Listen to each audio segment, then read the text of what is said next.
Good evening, everybody. This is Board of Education Finance Committee. Today is Wednesday, November 19th. It is 5:48. In attendance, I'm Jennifer Perez, Committee Chair.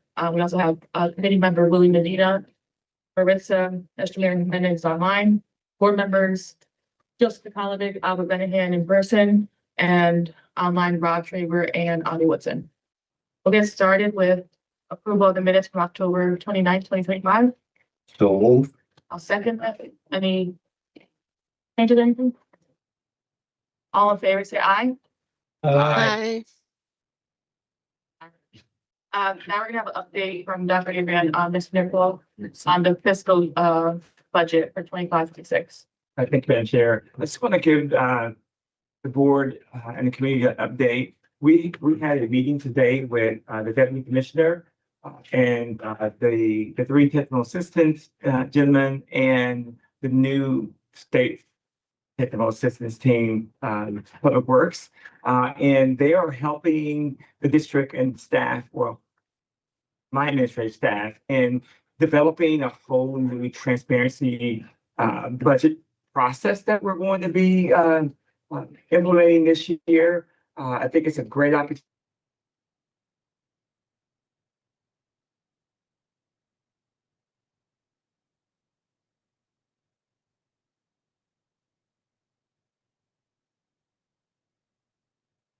Budget timeline that we worked with Nestor on.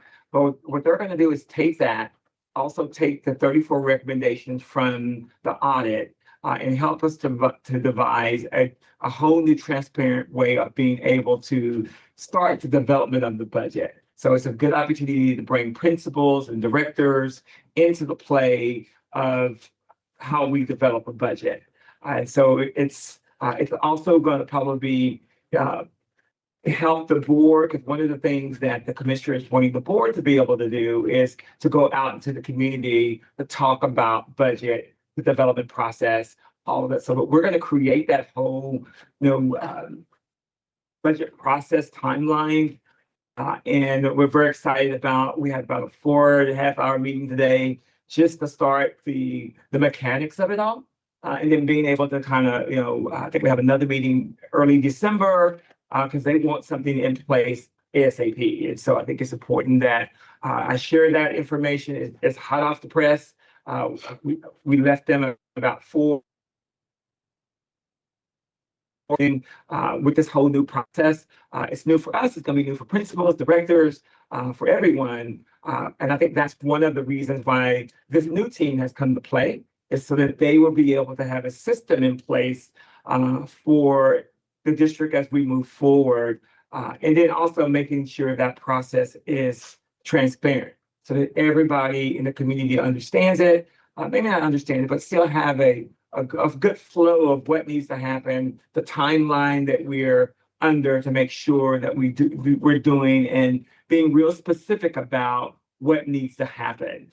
And who needs to be a part of that whole process development. And then we'll also, they're going to also come in and work with the board a little bit and try to make sure that you guys are aware of what needs to happen in this budget process. Because I can say, well, you'll hear once Nestor kind of gives his report, we have to be very strategic about our budget moving forward. So I want to make sure that good or bad, we have a process in place in order for us to be able to kind of manage what we're seeing within the dollars that we have to run this district effectively. So I'll take any questions that you have. If not, I'll turn it over to Nestor.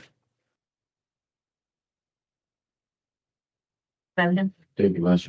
Thank you, Dr. Everett, for the information. And like always, you're doing history, as always, you're doing history. Just all the things. Just all the things. But thank you. Like I said, you're always doing history, and I'm very glad to step in and everything. And I want the people in the state to understand that the situation what we're going all through, it's new for you, new for all of us. But the people can understand. I don't want people to think that we have this problem, fix it. You came with they give it to you this the plate, and you feel like, okay, I'm gonna fix it. I'm gonna do it, but I want you people to understand you, and I know you're trying to do the best you can. You know, it's not easy what we're going through, and I want the state to understand that for the short time, you're trying to fix so many things. And I'm maybe like I always told you, I'm very proud of how short time you're doing something that all the superintendent performers before being on the district was 20 years. They never fix the situation when they know what risk we're going through. And I want to say, thank you for that. And I hope that they understand that they know what we want and what we need. So I don't want them to come to you and say, oh, you don't do this, you don't do that, when this is fresh for you and you try to fix it. Thank you. Thank you, Madam Chair. Mr. Chamber. Yeah, first, Sam, I don't know what was going on, but I lost him twice outside. Forget the elevator, but I lost Dr. Avery's presentation, guys out on the street and coming in. We had a proposal on the timeline, so are we throwing that out? It's the same proposal that I shared with you guys. They are trying to understand how we're incorporating district policy, city charter, the finance dates that are actually in that proposal that I provided you guys, trying to streamline that a little bit to make sure it's accurate. And there's some deliverables that's going to be coming at those different, juncture in within that calendar. So it's just really redefining that a little bit more and really giving us some target dates to make sure that we're aligning to when the mayor's going to be able to. We have to submit our budget to the mayor. So they're just backdating all of that. So now, in order for us to make sure that we're moving forward with that. Okay, so are we working off of that? Yes. We were pleased with the progress we were making with that. We hadn't had something like that in a long time. If ever, I have to reach back in my mind to think if I came up with what we had that detailed the timetable for the Board of Ed. In my 25 years of working with the Board of Ed, more than that, but so I'm just wondering, are we going to now see what they're proposing in the context of that proposal? Or are we throwing out the baby with the bathwater? I think it's going to be a combination, because they're wanting to make sure that again, like I said, the timing of the things that they were missing a lot of the deliverables that should be coming along with those dates that we put on the Can you calendar. explain to me what a deliverable is? And Like in the past, the district has never really solicited, from principals or directors, their needs at the building level. And so there's a process that we're going to undertake by giving principals staffing allocations at the building level, things that they're going to need for, like their like materials and there's a justification process that principals have to justify what they're spending, why they're spending it. And then that comes to central office. And then we collect all those things. And then we're able to make sure it aligns to the district goals. So that whole budgetary process is very detailed and in depth, but we don't have one of those in place in the district. So they're helping us to develop that. I would disagree with you. There have been various permutations on that thought in the past. Principals were given, here's how much you have to spend, figure out how you want to spend it. That much leeway, but with a restriction on the actual money. You have this much per student, you have this much, so there's been variations on a theme. So now we're developing a new theme. Well, And so I which I'm not opposed to. I'm just saying that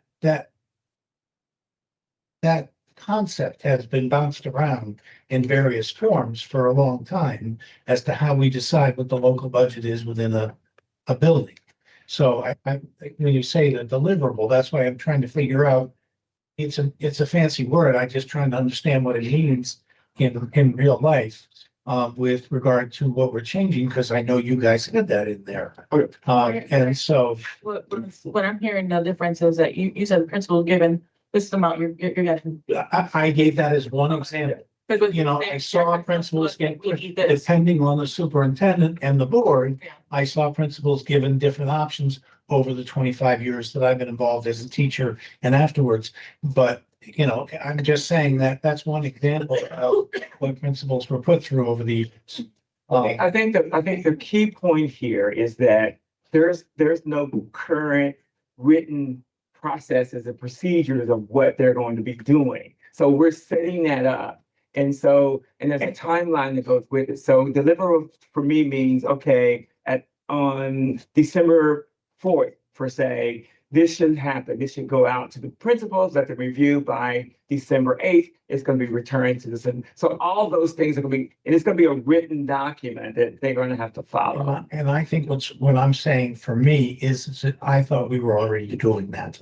And I thought that what we were already putting together, this proposal that would have that kind of interaction between central office and buildings in your process, if I recall. So again, I'm hearing, I'm not, It's the same thing. it's not a bad interaction to have with them. I heard their presentation 2 meetings ago. I'm just, you know, my reaction when the deputy commissioner made his first presentation to the state board was, you're not saying anything that we weren't already doing. And I'm not hearing anything that we weren't already doing tonight. You and Nestor had made a presentation to this board. We had had a full discussion of your timetable. We were working on that timetable. I heard what you're telling us tonight. After 4.5 hours, stuff that we were already talking about doing. Not that we had refined it completely, not that it didn't have some flaws that we needed to work on, and we couldn't use their input with all their experience to make it better. I'm not saying any of that, but I didn't hear anything new in what you just said tonight. When I get past the fancy words that we weren't already trying to work on, and they couldn't help us make it better. I'm not saying any of that, but I haven't heard really anything in there that is a whole lot different than we were already working on. And I think you have an accurate point in that, but I think it's just more of trying to provide some clarity and some transparency of how that process is. And- But we're rebuilding a lot of Ideas, some interesting thoughts, that would be fine. I'm not opposed to that. But what I don't want to hear is that somebody up in the central office of the state, you know, blessed us with some ideas that we hadn't thought about here in the States. Because we were already going in the good direction. Yes, we were. Okay. I just want to be clear. Thank you. Yes, we were. And I'm gonna turn it. Mr. Calvin. Calvin. Yes, I just like to point out, you know, we're developing this process, the procedure and this calendar. Today is November 19th and we've been ready to go into budget season, so we need to use the one we got and make sure we stick to it and just get moving on this. Trust me, we got our marching orders and how we're gonna do it, and things are gonna roll pretty quickly. Probably by December 3rd, we're gonna have more things out and ready to go, and rebuilding and training people of the new processes and things. We're ready for that. The team rallied. We got a good plan of action moving forward. Did we find out anything about the? That's a whole nother story. Good job. So we have a side conversation about that. Well, Okay, good evening, good evening, everyone. What I've done here is compiled, there are several spreadsheets here, so I'm gonna go through them one after the other. The very first one is the one that says 3 major cities special education comparison for fiscal year 2023-2024. Very first line is basically 3 major cities, Bridgeport. Very top line is Bridgeport data. The second line is New Haven data. The third line is Waterbury data. Per pupil expenditure, meaning the average cost that Bridgeport spends to educate a child, or a student, I'm sorry, is $18,922. New Haven spends $21,000 per pupil. Waterbury spends $20,266. For pupil transportation, this is the average cost. It costs for Bridgeport to transport the student. For be in special education, be in regular students, but it's all what they call weighted average, total average. Bridgeport is spending $2,526 per student for transportation. New Haven is spending $1,838. Waterbury is spending $1,334. When it comes, the next column is district central office staff. These data are 2023, 2024 data, because we extracted these data from the state website in order to be able to compare. So state data are used, for those who don't know, state data are usually a year at times. So we don't have the updated data, is what I'm saying, the 2025 data, until every town finishes filing what they call the EFS report, which is the annual report we file to the state. Every town files the state of Connecticut. So, but even with that, Bridgeport Central Office staff is 17. When you consider the cuts that we did this year in order to arrive to this year's budget, you're probably looking at 14. Approximately 14. So, but New Haven staff is 34. Bridgeport is working with less than half capacity of New Haven. Waterbury is 32, 34.2. When it comes to special education tuition, Bridgeport had a total of 27, these are millions now, $27.2 million. New Haven spent about the same, a little more, 27.7. Waterbury spent 11.6. When it comes to total special education expenditure, Bridgeport spent 96.6 million in 2024. New Haven spent 85.9 million. Waterbury spent 74.3 million. For 2025 that just ended, Bridgeport is spending $120 million on special education. 120. 120. What we spent last year on special education. So percentage of students with disability, percentage of Bridgeport students with disability is 20.75%, 20.7%. New Haven is 16.3%. Waterbury is 20.9%. Percentage of English learners among the students in the district or students in the district, Bridgeport is 31.1. These are ELL, English as a second language. And New Haven is 24.1. Waterbury is 21%. One thing I have to point out here, when your population of English language and special education is that high, the cost is much more higher. So that's the other thing I have to point out here. The cost of educating those set of children is much more higher. But it's all weighted average.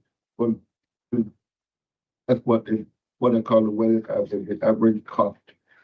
Percentage of students with free meal, Bridgeport is maximizing out the free meal, which is the nutrition center free meal.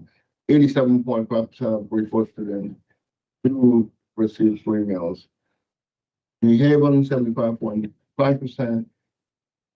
Waterbury is 79.5%. When it comes to Alliance grants, there are two tiers of ECS money or Alliance. There is two tiers of ECS. One is the regular ECS, which Bridgeport gets 164 million. The other one is the Alliance money, which is kind of supplemental grant of Alliance. Bridgeport received in fiscal year 2024-25 37.4 million. New Haven received 26.4 million. Waterbury received $76 million. Total disproportionate distribution would be what. And Bridgeport has the highest number of students in the entire state. That's important to know, guys. I mean, when you start looking at what Nestor said, is that when you start to have special ed and bilingual students, which is 51% of our student population of the 19,000, almost 20,000 kids, it takes more money to educate those students. And I don't think when funding allocations are distributed, just look at the difference between the 37.4 million that Bridgeport receives and the 76 million that Waterbury receives. That's a huge discrepancy right there, but it's based on how the state has created the formulas to be able to get to those numbers. And to me, there's a huge discrepancy there that we're going to start having conversations around in order to kind of get this fixed. of numbers out of sense. We're gonna take one page at a time. Yeah. Questions. Well, That's exactly what it's gonna. I'll take questions. whatever, however the board wants to handle it, it's fine with me. Committee members, there's Ms. Medina. She literally just, enough. So I just wanted, you clarify some of my questions right from the beginning, that's the end of the top, 23, 24. But then after that, Goes 25, that's the one You- that we have, yes. yep, so on the top, you put down 23, 24. So I'm looking at 23, 24. But then after that, I see the breakdown that there's 5 with 23, 24, and then the Right. last 4 is 24, 25. Right. Why wouldn't we just also follow 23, 24 to add to those parameters that way we can see year to date information and then add 2025? I'm not sure, but I just wanted to have those numbers for 23, 24 if possible, when you ever get there. The Alliance dollars, Yes. why are we not also giving the information with the ECS funding for that year or the excess cost share? Because I know the state came and gave specific dollar amounts, and I need to see that. Well, I would like to see that definitely, because they're saying that we got a certain amount of money on 24, 25, and I'm trying to see it in this document, but I don't see it. So I just, It's coming. it's coming, David? Okay, great. I mean, He's talking so- about the total ECS combined. Oh, combined. Relative to. Well, I see, I have numbers. No, let me just think. I don't want to, I do have numbers that says that ECS formula dollars and is excluding the data that I have in front of me, my own data, that it's excluding a line. So here I'm only, with document that you're sharing with us today, it's only have Alliance dollars. So that's why I wanted to see the ECS dollars first. On the, I want you possible to clarify for some people why it's important when we speak about a 24, 25, the percentage of students with free and reduced lunches. That way they can see the data and understand why that's important. It's just basically, honestly, some students choose not to, but Bridgeport kind of is maximizing, opening the door for every student. It's an individual student choice, to be very honest with you. Go ahead, Dr. the higher the number, the more funds the district gets. So you try to make sure you have kids, fill out the free and reduced applications. So we have a lot of kids and parents in need of that. So they are really amped to be able to, there's a lot of misconceptions about, I have elementary kids, I have high school kids, but they don't want to be singled out. So sometimes they don't make the connection, but we've done a really good job of educating our parents about filling out those applications, because if we get up into the 90s, you get so much more money just to be able to utilize as the district wishes to utilize. So that's why you see a little bit higher than, because the data management team, they're really making sure that that's the purpose of the enrollment center as well. We can capture those families at the beginning.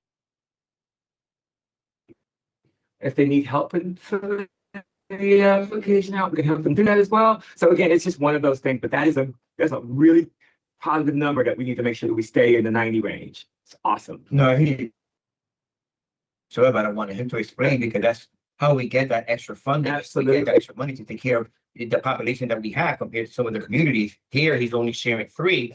And I like the way he did at the other one, that we had 6 or 7 other towns that they need to look at. And, when you're talking about per pupil transportation, we're in the double of, let's say, for Waterbury.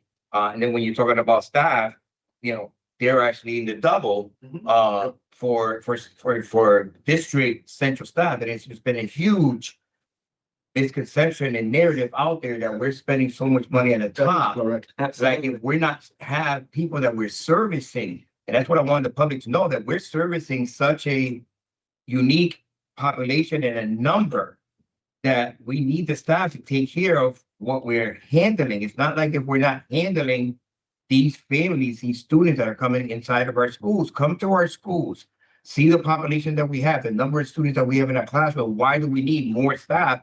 And to make sure that we can manage those staff. And they just think that, with all due respect, that it's a joke, that it's something that we're not looking at. We're looking at it, and the data doesn't match the narrative that they're trying to say, that we're spending so much more. And I know we're spending up there, but that we're spending so much more compared to the other district. And you can see the numbers here in these two, that they're in the thirties, each other town, the New Haven and Waterbury, we're in the less than 20. But we're servicing 10, sometimes 4 or 5,000 students more. But I'll let him continue in the other spots. Or questions. Or Ms. Esther Jimenez, do you have any questions? No, not at this time. Thank you. Is Mr. Martina covered most of mine. Just wanted to point out an additional on the lunch and free and reduced price lunch. That's also, one of the contributing factors to the need for more money, not just to get the revenue, but the human side of it. Children that live in poverty, they'll have different needs than other children. It's not just the money, it's just because we got to identify the students that are going to need more support over than the other students. So when we got 90 and in another district like 30 or 20, they've got less needs. But in the state of Connecticut, funding formula is so upside down. The students that have less needs get more funding per pupil, and that's what I wanted to point out. And on that note, we got the 3 districts: Bridgeport, New Haven, Waterbury. Mr. Bettina pointed out so eloquently that we have half the amount of Waterbury and half the amount of New Haven in administrative staff. But he did point out, which is one of my favorite things to always point out, we got the exact same number as Greenwich, Connecticut, 1/3 off size. And one of the people who come from Greenwich, Connecticut criticized us for it, for having the same amount of kids, same amount of administrators for our children as he did for his, which is totally unfair. What else did I had? And that central office company, you can answer that question. We got about 14 right now. Yeah. Now, I want to point out the transportation, per pupil transportation.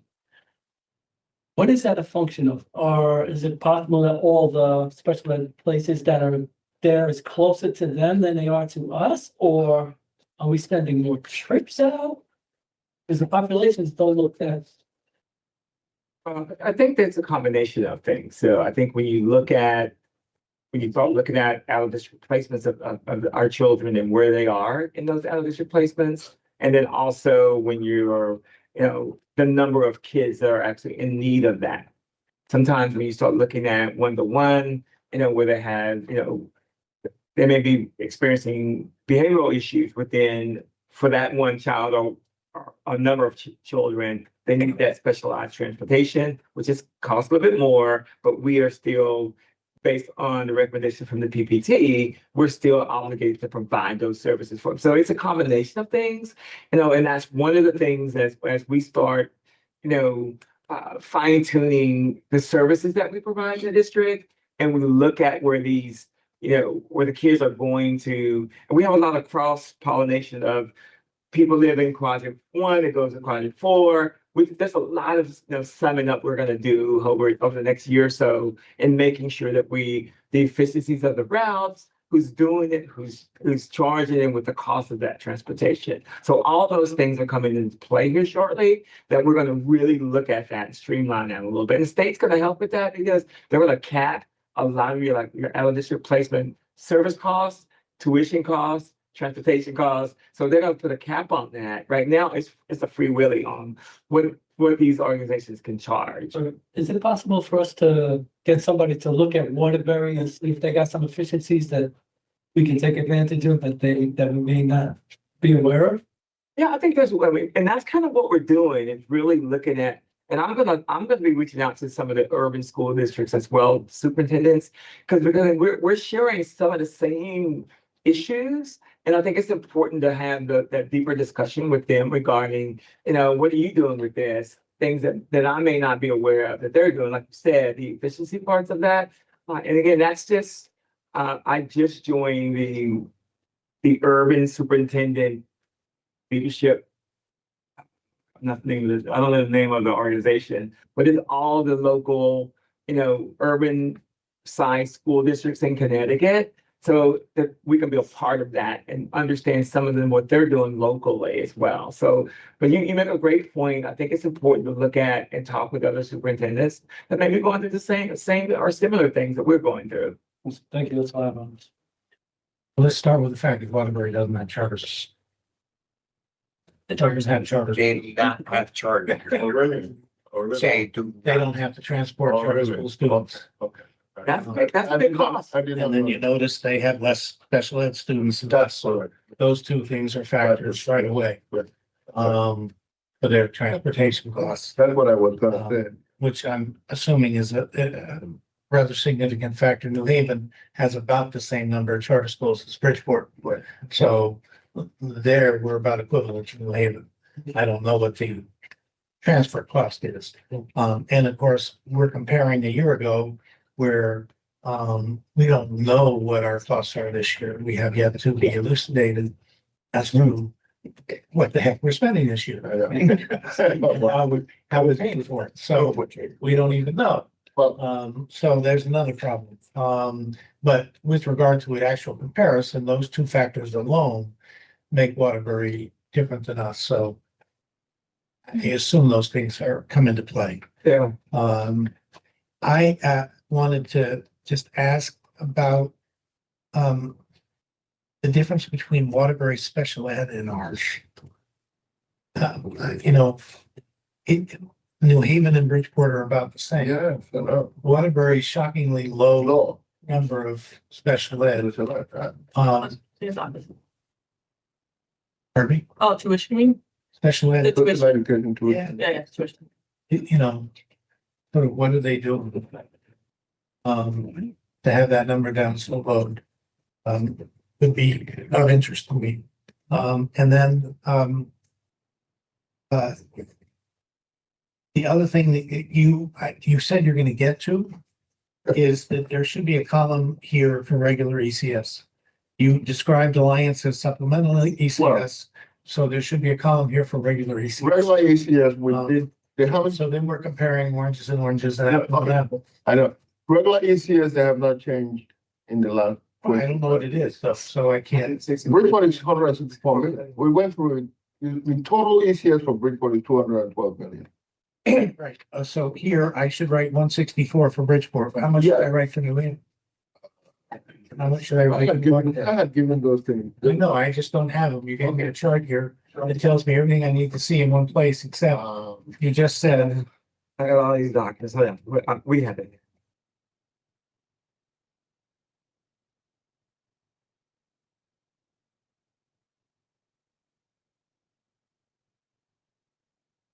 during these three cities. And that's certainly a relevant figure. New Haven, somehow Waterbury got slipped an extra 35-40 million dollars in alliance money. Yeah, they, To supplement their. the other thing I can say, historically, the last one, As, yeah, well, sorry. I just wanted, as Mr. Sokolovic has underscored for years, their local contribution is 30 million above ours. So, they're getting extra money from their community that Bridgeport doesn't get. New Haven gets more from their community than Bridgeport gets. So, you know, when we start looking at the state of the district, those are factors, those two districts get much more money from their local communities than Bridgeport. And we're looking at how much do they get from the state. So, and they're all crying poverty. So we're all crying poverty, I should say, and we all justifiably are. So, the state isn't taking care of any of their poor districts in so many ways, and we have looked at the ECS formula being flawed. We have looked at the ECS formula needing to be tweaked with regard to poverty and multi-language learners. You've highlighted both of those. Yes. Here, and you've highlighted the special ed problem. So, if we can get the ECS numbers on New Haven and Waterbury to add here, it would be useful. I just don't have them off the top of my head. I have it, I just have to go down and make copies. Yeah, no, whatever, right? Because you've got it so concise and honest in the data, which is useful, but comparing New Haven and Waterbury that way, too. And one of the docs I'm gonna share, you'll see.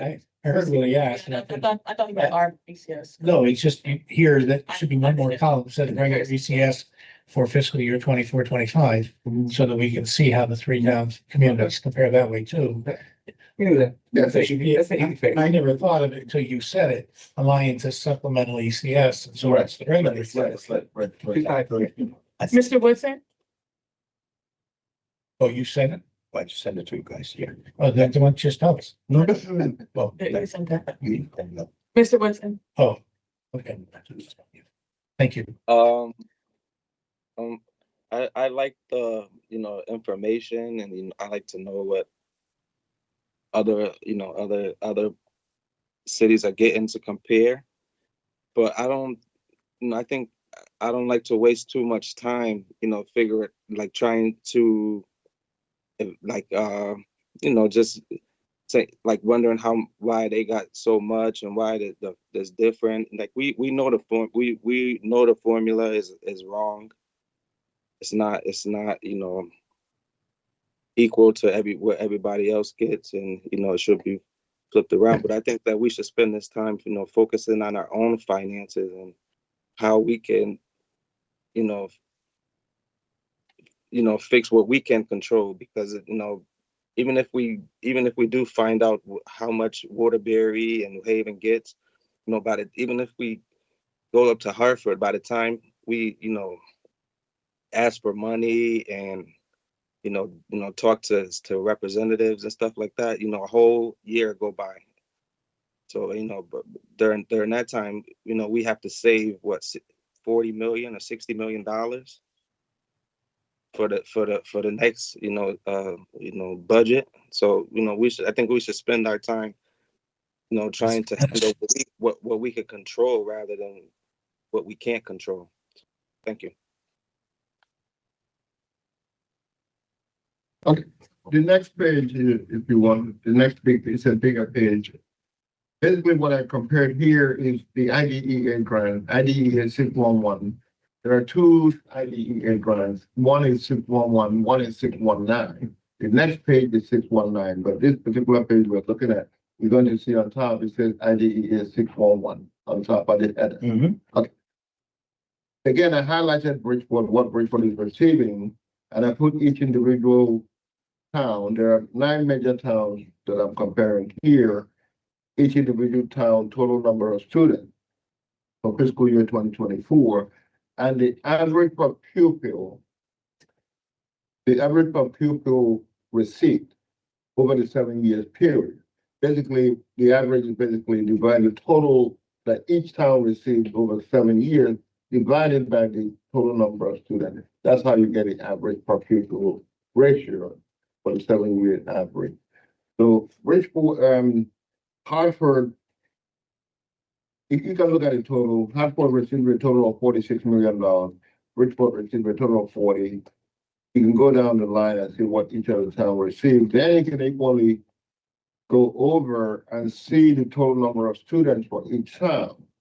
Then you go further and see the average per student over the 7 years. Again, highlighting Bridgeport, Hartford, Waterbury, New Haven, all those 3 major cities received more in total and in average than Bridgeport. Yet Bridgeport has the highest number of students, the most number of students. IDEA grant is used for special education, mainly for special education students.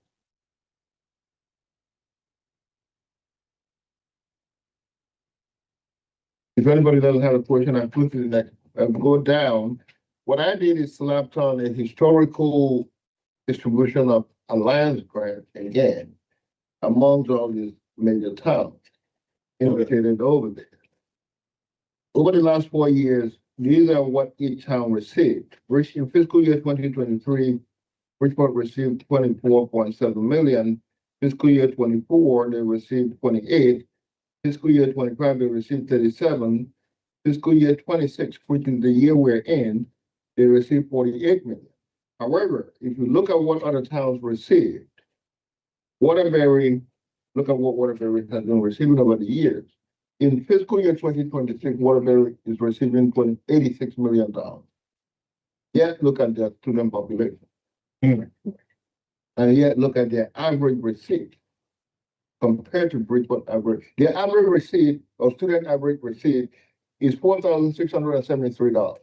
Bridgeport is $2,449. Bad. Jesus. It's real bad.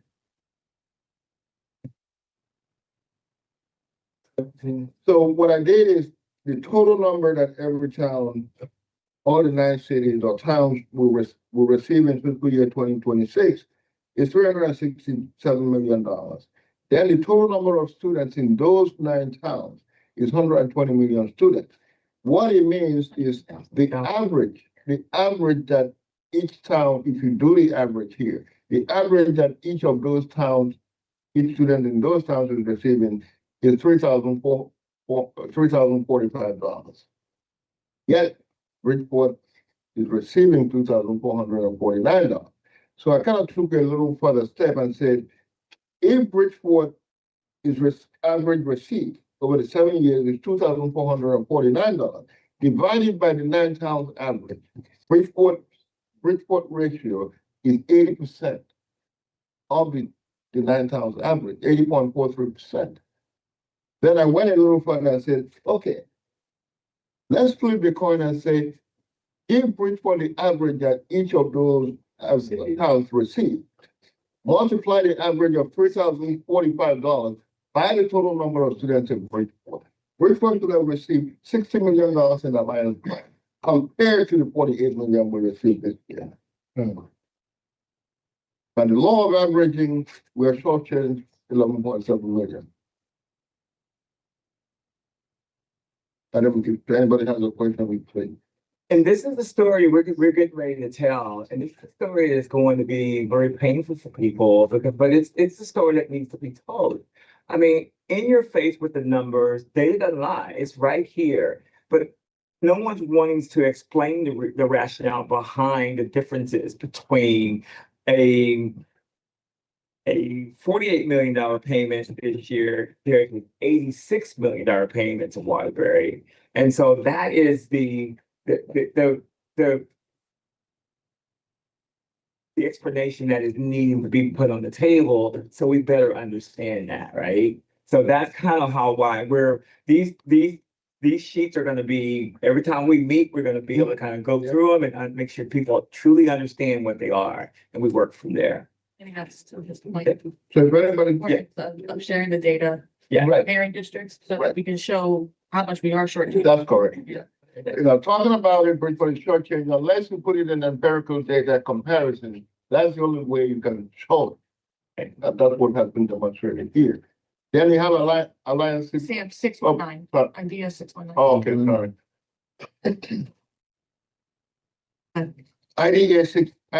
IDEA grants, IDEA 619. If you remember, I had said there are 2 IDEA funding sources. The first one that we'll talk about is IDEA 611. 619 again is for special education also. Again, if you look at the data, it's a smaller grant, but again, if you look at the data, in average, household receive $11.42 per student. Bridgeport receives 8.8. And the other town is 9.16, which one is that? Let me see. New Britain is 9.16. And Meriden is 8.8. Again, West Haven is 8.76. Again, Bridgeport is below these smaller cities with smaller populations. Yet we have more special education students and spend more on special education more than any of those districts. It's kind of a redundant repeat. I slapped the comparison again here that I had on the first page. If somebody didn't see the first time, maybe they see the second time. It's the same data, but again, kind of a reminder. Then the next page, if we flip over, what I did is extract all the cuts that the district did or the board did this year in order to balance the budget. The line items are there, the categories are there, the dollar amounts associated to those line items are there. We got a question for that. Sure. Page, sorry. Yeah, Which column? thank you, I'm sorry.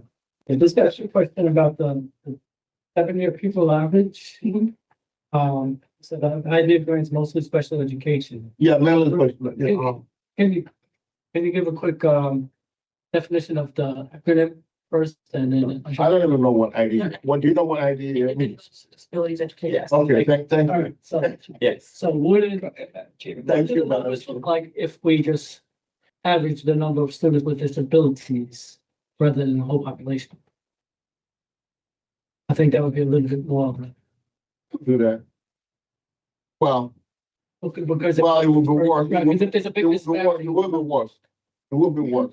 The comparison will be worse. It will show that, It'll be more, yeah, it will show that Bridgeport is getting much less because the averaging, the total with a higher population. Yeah, I would definitely like to. It's see gonna look, That's good for thought. Well, I never. it's a good thought thought, about and that. it's gonna look pretty much more ugly, but again, I will do it, I mean. Yeah. It is what it is, I mean. But yeah, we want more argument, we want the truth folks to see the difference. That way they compare apples. to apples. I'm Not sorry. tired of comparing apples to oranges, apples to limes, and they think that is the same thing. Also, on that note, I would love to see that also when it comes to the transportation, because I know we got regular ed transportation, but we got special ed transportation.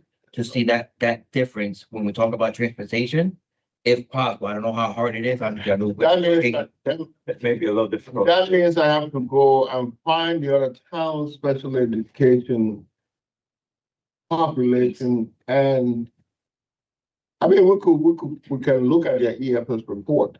The EFS report is their audit report, individual. Yeah, we could track it. By district. We'll figure out a better case scenario to bring that forward to you guys. But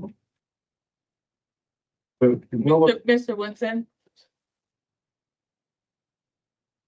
I don't know who does the report, but one thing I think that's important that people forget that should be included in the report is the amount of money that Connecticut spends on prison inmates. No, they pay $249 a day for an inmate. That's over $91,000 a year. But they have a problem giving, students in pre-K and stuff like that. It's what it deserves, but they have no problem paying over $90,000 for an inmate. I think that should be included in your reports when you're talking to the state and you're bringing this up. I think that should be a topic that's brought up too. Thank you. thank you, Mr. Woodson. Next page? Yeah. Okay. Yeah. The next page, like I started saying earlier, those are the cuts that the board approved or adopted to balance this year budget. I highlighted item number 7, which is the elimination of the kindergarten parents. The reason why I highlighted it is to show that it was cut initially, but it has been reinstated by the board. That's why I highlighted it there. So, but if you look at the line items, you look at the actions that the board adopted, the total to balance the budget this year. Sorry. Go ahead. Yeah, Madam Chair, following up on what Mr. Woodson just said, which is an excellent point. We're juxtaposing all of this, Mr. Woodson, with what you just said, which is the alternative, which is an excellent point that you made. The alternative is what we're paying if kids go to prison. And we spend a lot more money to lock them up in prison than we do to educate children so they have an alternative. And that's the argument we want to always make. And what's going to lead to them going to prison is if we keep making these cuts. And these cuts are what we did last year. And next year, if we don't get more money, contrary to what you said a short while ago, if we don't figure out a way to get more money, these are the cuts that we made this past year. We have to figure out a way to come up with that much and more next year. So we have to figure out a way to get more money using your argument as well as the arguments that we're developing tonight about equity and what's fair and right. And contrast it to what you just said so correctly about the alternative, which is so wrong. So all of these arguments are strong arguments that we need to be making on behalf of our children. And they're using the third grade reading data to decide how many beds they need for prisons. So they look Right. at our graduates. Looking how There you many go. beds they need. So that's a good point, Mr. Wilson. And if anybody also through the chair, Mhm. and if everybody wants to look up the data, they're actually even thinking of increasing it. So they're thinking of even going up to 323 per day. So from 249, they're planning to increase it to 323. So they're even giving a justifiable increase, but yet the ECS formula for our kids have not changed it over close to over 10 years, giving our kids no extra. But cost of living is going up left and right. Our expenses are going up, contracts are going up, transportation, gas, everything's going up.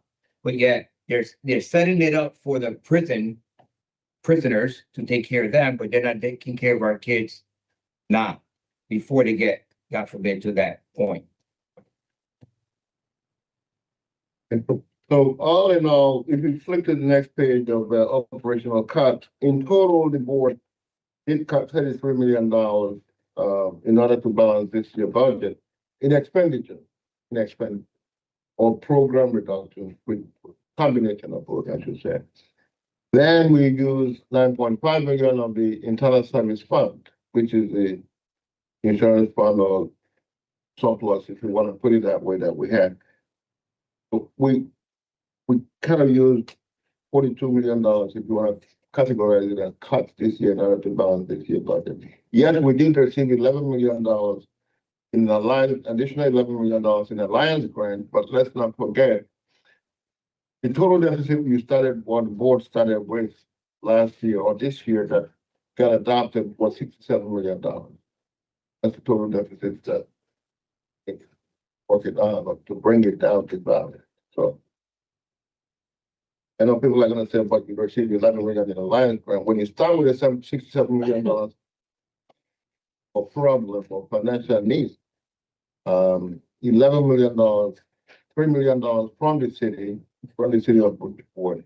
Then we received seed grant, received their 1.8 million additional in supplemental special education reimbursement. Yet it's not enough. So that's that, unless anybody has any question on those items. But again, relating to the transportation and elimination that the board did, between the city and the state, they brought it back, or they reinstated it with a total of 1.7 million. But that 1.7 million again is a one-time funding, one-time funding from the state and the city. So what I'm trying to say here, retain it next year. The board or the district has to come up with that money. To say, well, to explain. Mr. Chairman, Mr. Chairman. Like the 5 million. Well, It's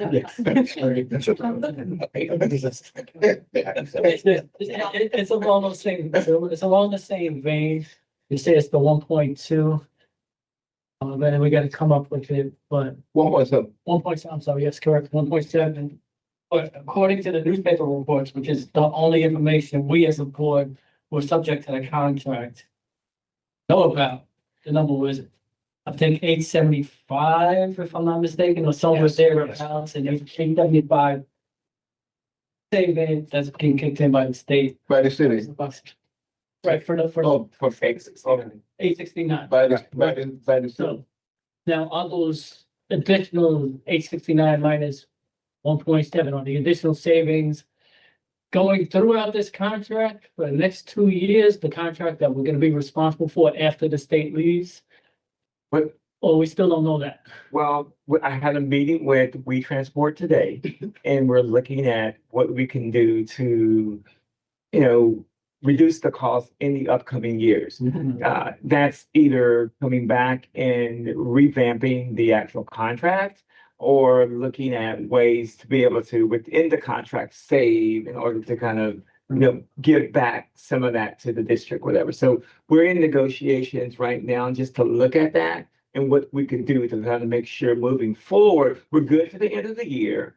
But moving forward, what can we do to mitigate some of the costs and lower them before we get there? And have something in writing to be able to do that. Again, we had an hour-long talk today trying to figure out exactly, and the state's working with us. They're in those negotiations with us. So within the next week or so, they're going to come back and provide us with a little bit more direction and concrete steps that we're going to be able to take to do just as you said, just to kind of make sure that we know moving forward what that cost is going to be. Yeah, and I find it quite concerning and really quite counterintuitive to doing our job as a board. We talk about transparency, we talk about our budget and transparency. We've been asking information about this for a while.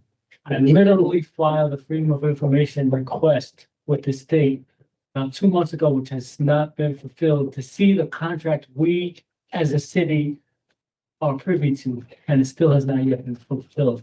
I hope I don't have to file a failure to provide the records for the state so that information of free money we're paying and the services we're getting. This is not a partnership. We need to know what we're liable to. Please, state of Connecticut, give us the information we need to do our jobs. I can tell you, I think, probably, I'm hoping by the end of the week, I'll have a little bit more direction from the state of Connecticut about the amount that they are going to be committing to the district. I think Nestor reached out to the city because we need those dollars on the books. And so what I'm hoping to be able to do is for them to provide me with, some type of contractual things of where this money is going to go when it comes to the district and how much that's going to be. And so I'm hoping that that's going to come. And as soon as I do, I'll get it to our legal counsel, and then we'll be able to bring it back to the board for consideration before I sign it. Because it's not a contract, well, it's a contract because they're providing us the money, but I want to make sure that I'm doing the right thing by signing, but also being transparent to the board about what we're going to get. So we'll get that from the state, we'll get the additional dollars from the city, and that should take care of the cost for this year's transportation that was put out to the public that they were going to joint fund it. Okay. Mr. Monahan. Thank you, Mr. Chairman. I want to clarify something, Nestor. You say a few times back at the board did. Well, Let me finish, please. uh, Board did and board did. That information, when they go out, trust me, because we are the board, we out. And we have to handle a lot of people. When you guys inside the office and you handle less, we have to handle a lot of community parents. When you say the board did, they're gonna think, the board make decision. We make decision because we don't have no choice, and we all know that. Because we don't want to get laid off. We don't want us to tell people, listen, your job is done, nothing like that. It's because the situation was going through about the budget, and the state know what we're going through. Because I don't know what else the state want, because I know that they're in the cabinet, they give all the information. And I know you guys do an amazing job. But I want you can understand when you said the board, they had to be careful when you said the word, because people, when they take that word, not only the people, whoever's watching the news, they put the board, no. Was something simple, then make it big, and you guys know that we have to handle that because we made this cut because we don't have no choice, because we don't have the money we're supposed to have. So I just want to clarify that one. through my chair, I'll take that point of correction. I think I will try to say the district. Maybe that sounds better in the district, because that's, Okay. I mean, but I try to quantify by saying we started with $67 million deficit. There was no miracles been done other than to Get it done. downsize things and having, it was a tall, high mountain to climb. I have to be honest with everyone. Yeah, through the chair, I think you make a good point, but I want to make sure I emphasize something too. The board is obligated not to run a deficit budget. So the board relied on the administration to be able to give them the numbers that was going to help balance the budget. And so the board supported that, Right. the recommendation that we brought forward. And you made a very good choice of being able to balance budget. We did that, Yeah. But we got much more, and that's kind of part of this transparency with this finance committee. The time is now to start the work. the work is getting ready to get, keyed up, and we need to mobilize you guys with the data sources to be able to have a very potent conversation about the need. And the comparison is part of that. And, I think the pipeline to prison, if we don't do this, this needs to be in front of us. All of that. And then, again, when I look back on Friday's, little unionized message, is that we need everybody to take hold of this and push the button for everybody to understand. So that is the beauty of transparency. And I think we're ready and poised for that. And I'm really, really excited. And the state's helping us. So I think we're going to be in a good spot after all said and done. I think we're going to be in a really, really unique position for people to provide additional funding for us. Well, I accept the fact that the board did this. I understand that Mr. Benahan doesn't, it sounds harsh. The district did, but ultimately it's our job to make a decision. We have to accept responsibility, and we did vote. And even if I voted no, I'm still on the board that is responsible for establishing the budget. I get that. And I can take my vote and explain to people I voted no until I'm blue in the face, and people will still point a finger at me. No matter how I vote. But you just said, which I am concerned about, that with regard to the bus contract, that you might have a copy of the contract for this year.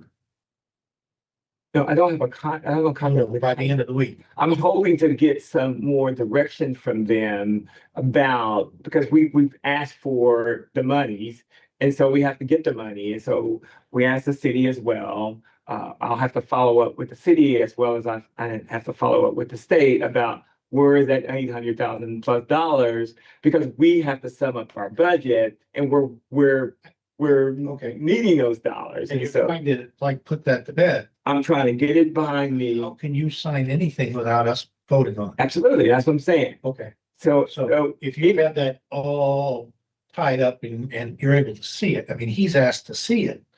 It still needs to be presented to us by, I guess at Monday's meeting, it would be, I don't know.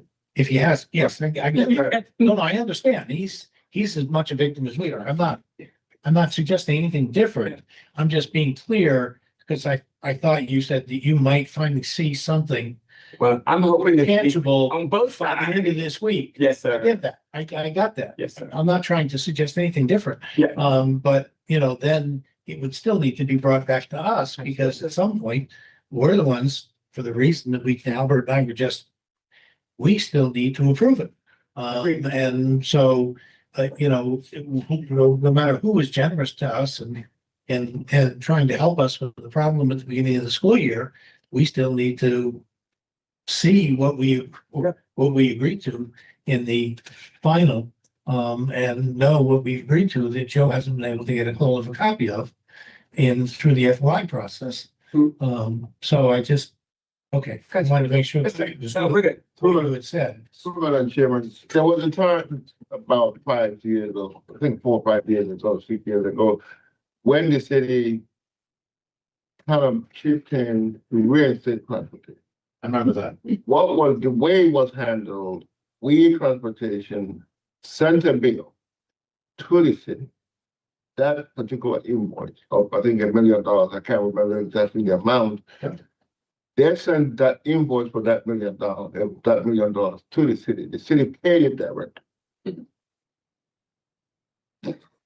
No, There still needs to be a very transparent way of being able So, to present that. what to happened- the media I guys. don't know, but there was also Yeah. other factors involved back then, and they were like. Right, what I've asked, We Transportation, the rest of We Transportation, I say, as far as I know, the board did not commit to this extension. The city, you people agree with the city and the state.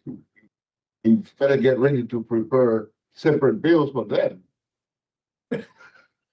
But I mean, that's the ideal thing. I mean, Right. the board is not I part of it. And Mr. DePaul, I couldn't agree with you more.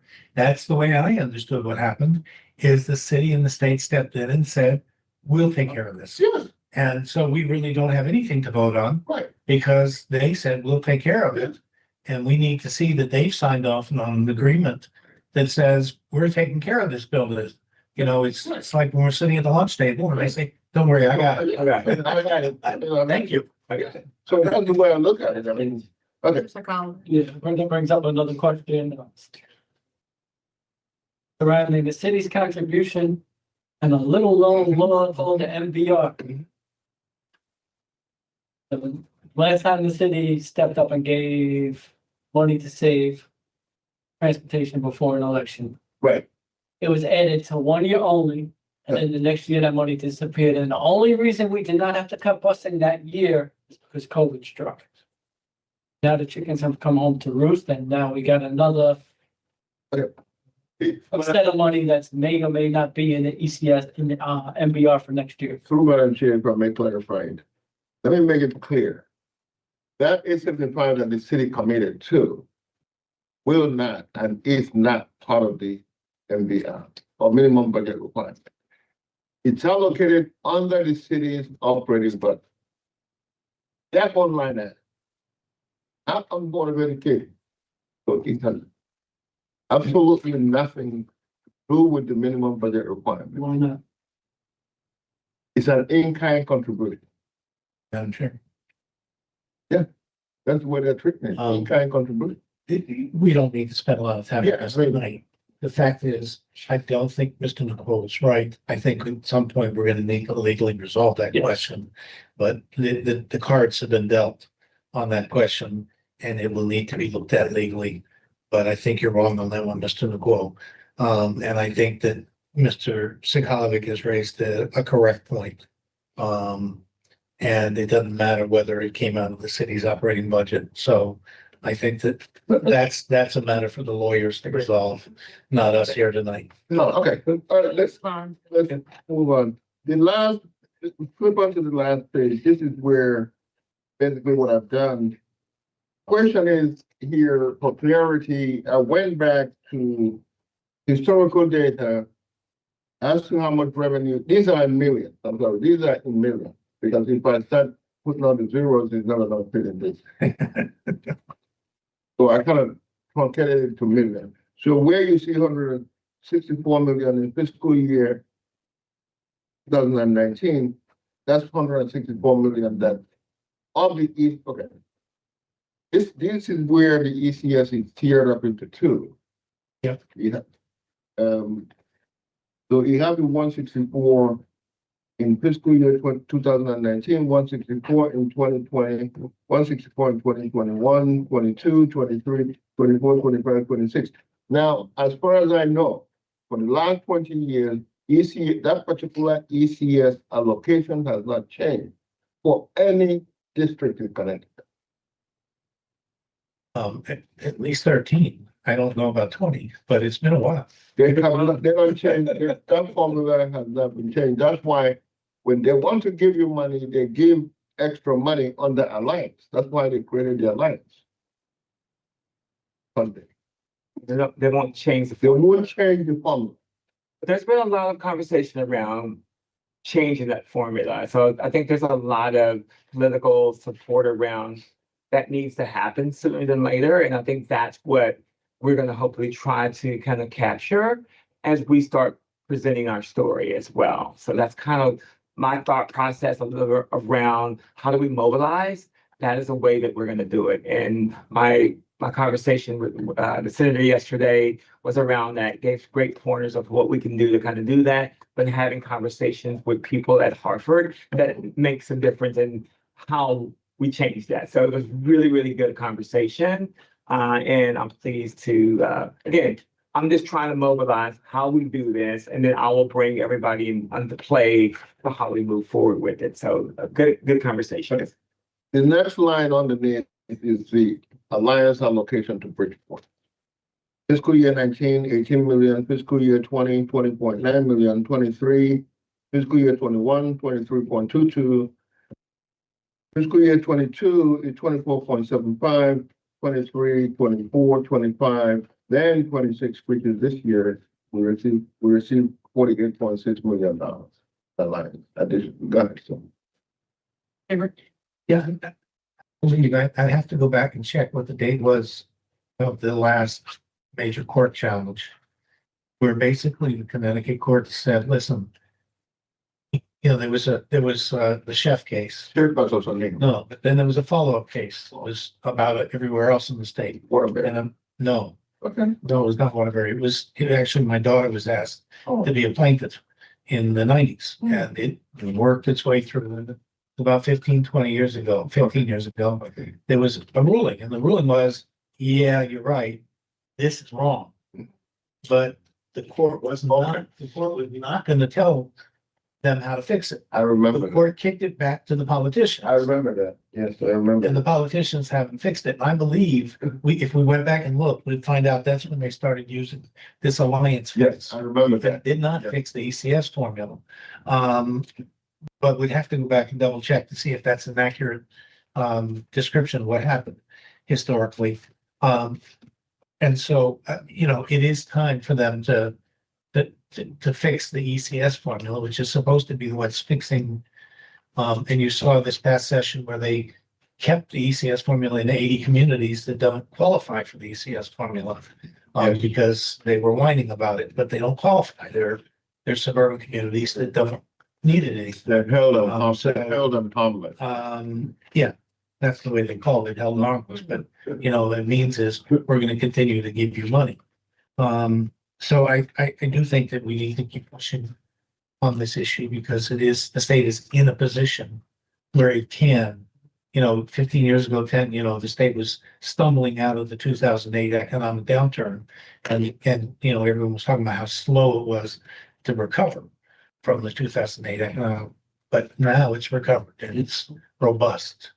And the governor is running for office. Good. So it's a good time to raise these issues. The line underneath is the city's share or city's contribution over the years.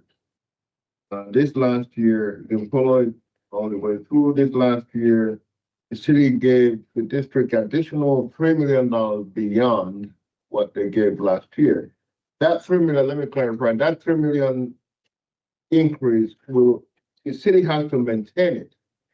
That increase to infinity, there's anything like infinity, everlasting or to infinity.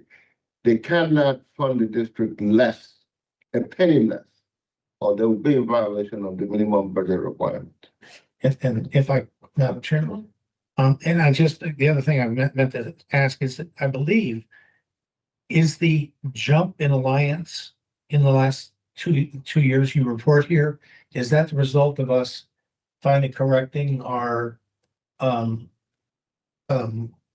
we had underreported our, we had been lax in reporting our lunch Free or reduced price. our free and reduced price lunches for years.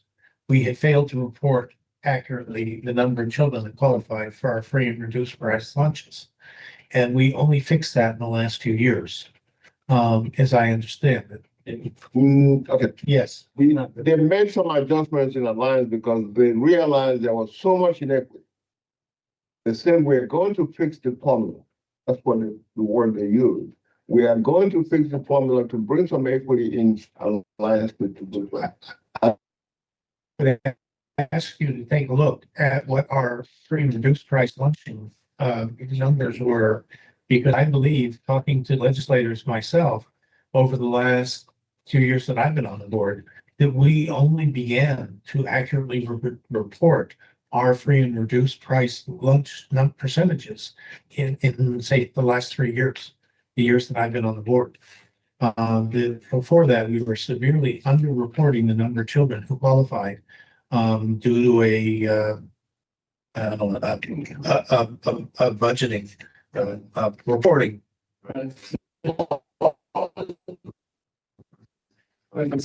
I'm texting right now. Yes, PJ is well aware of what I'm talking about. That from legislators, the Bridgeport had dropped the ball on that one and had finally caught up, which substantially improved our position.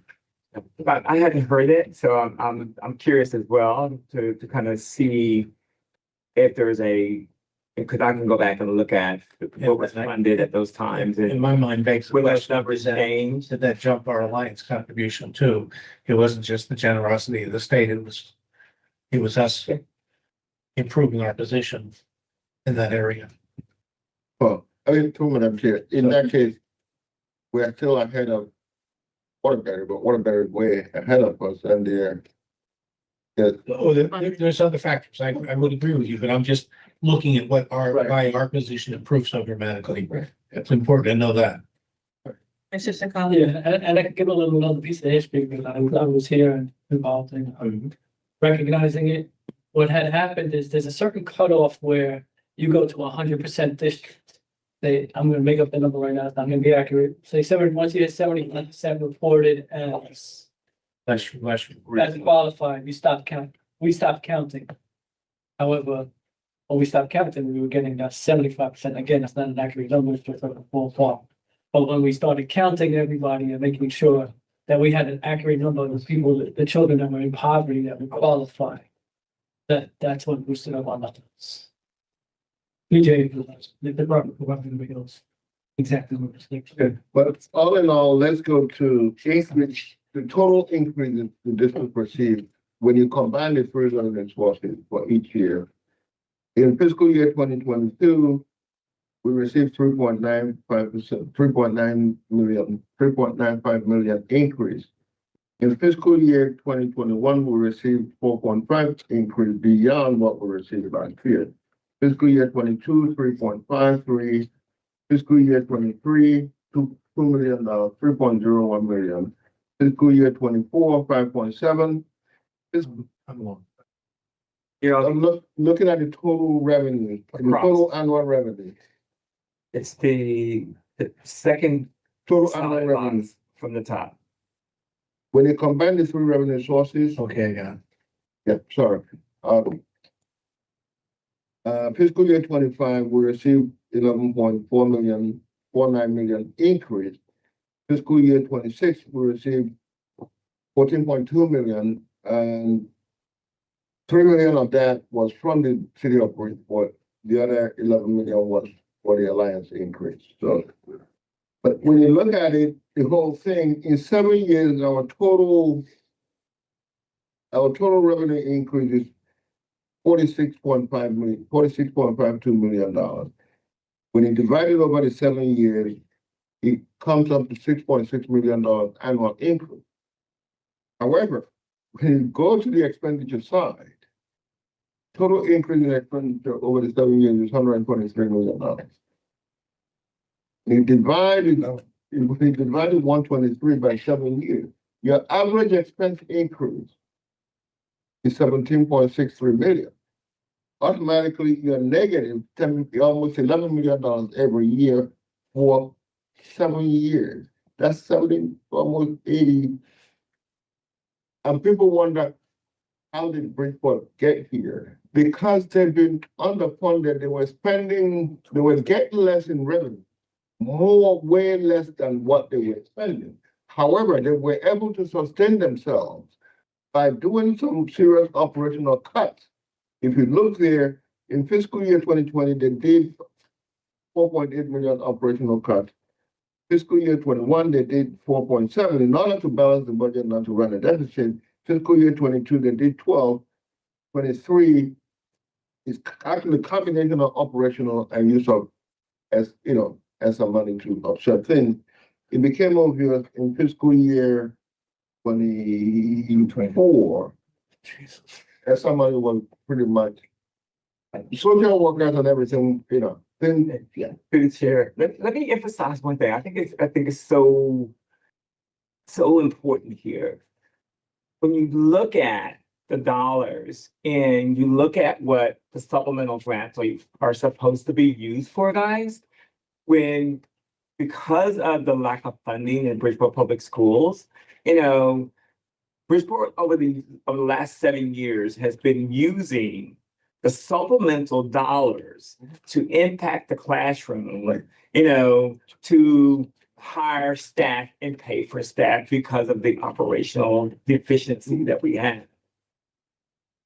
the state has designed the Alliance supplemental grants to push back into the classroom and to use those things for the kids in this district. And that's not happening.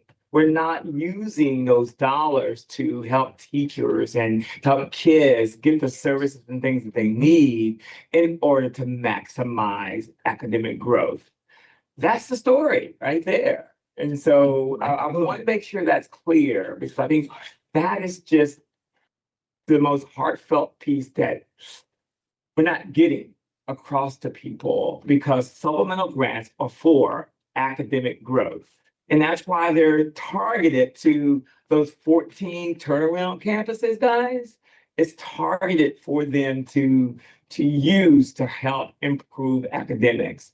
And the way they're used is to buy people in order to supplement the academics. And that's just wrong, the way we do it. So we got to do it and change the narrative here a little bit. So I know that's a hard thing to say, but it's true.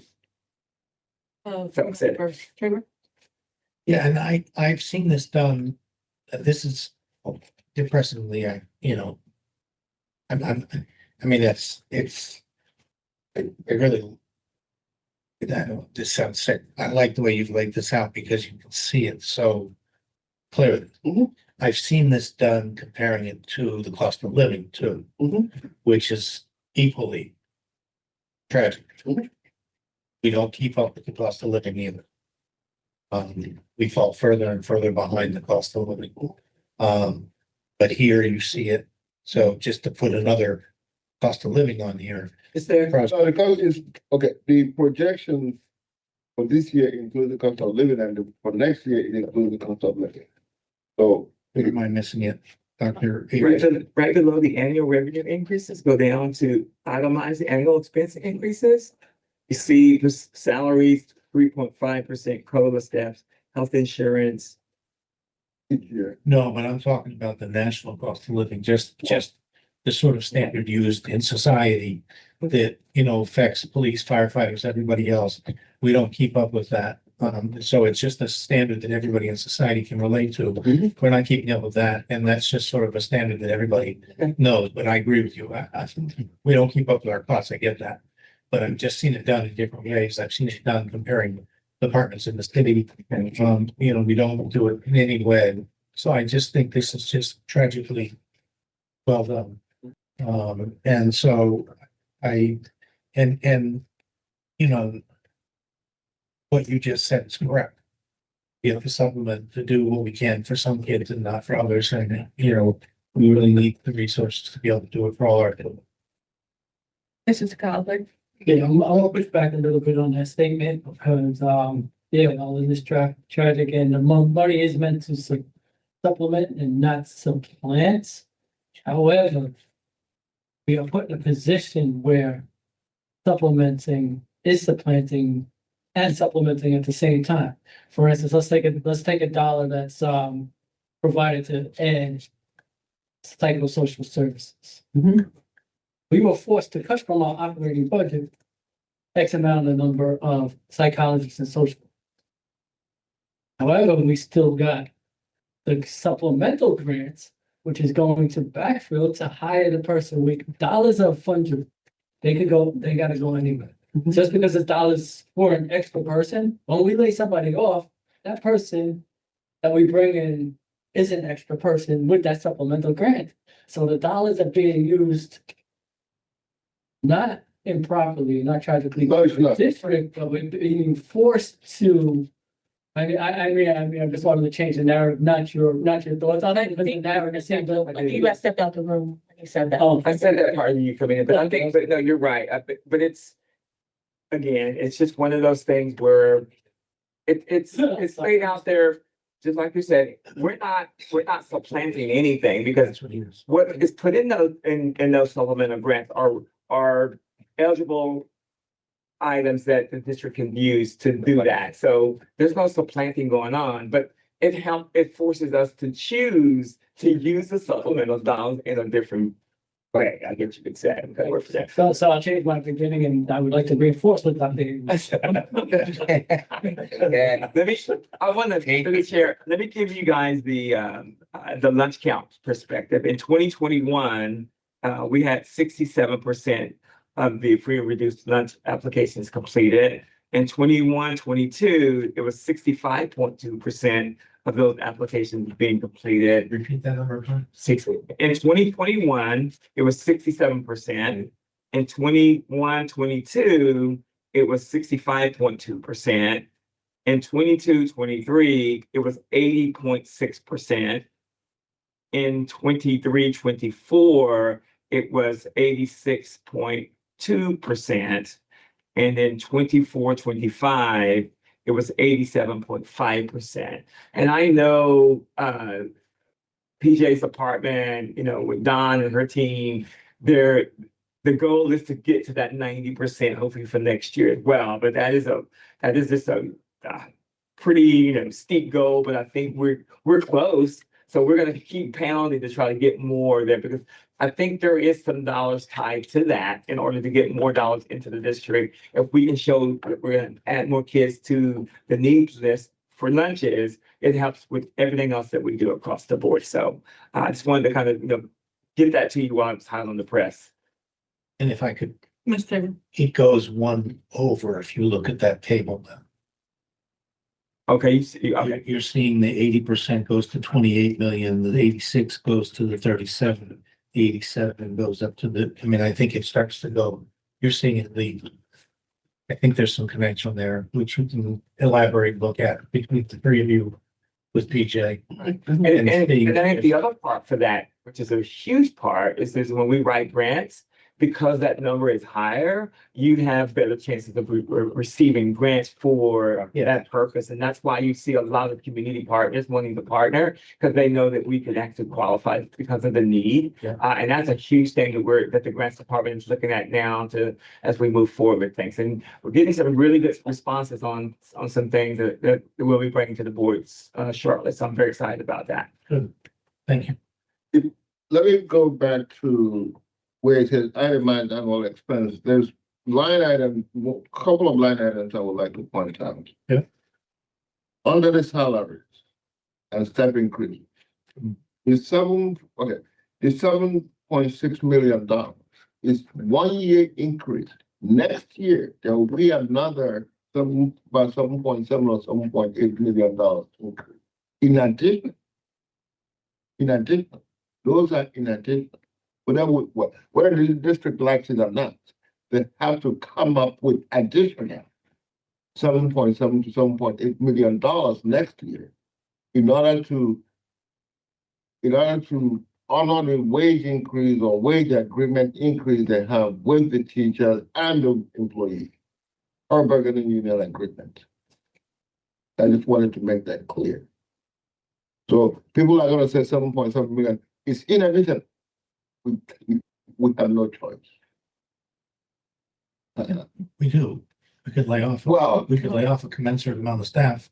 To the total $7.7 million. I mean, Obviously not serious. No, he's not serious. then the health insurance, it went up by 11% this year, 10 to 11% this year. What I'm hearing next year is minimum 20%. That's what I'm hearing. Yeah. So the $4 million that I put here is could be low, but because we haven't gotten the rate, I can't assume 20, but it could be low. Can I ask about the shirt? I just want to get clarity. So for retirees, you do pay for their health insurance. For retirees, if they're over 65, they have to join Medicare. So do we know for sure that at 65, is there a process or that making sure that people are joining Medicare? Let me rephrase it. If you're 65 and you're still working, cannot join Medicare. You have to be retired at 65. Then you're put into Medicare. But is there a process to show that once somebody retires at 65, that they're applying for it and Yes. Okay.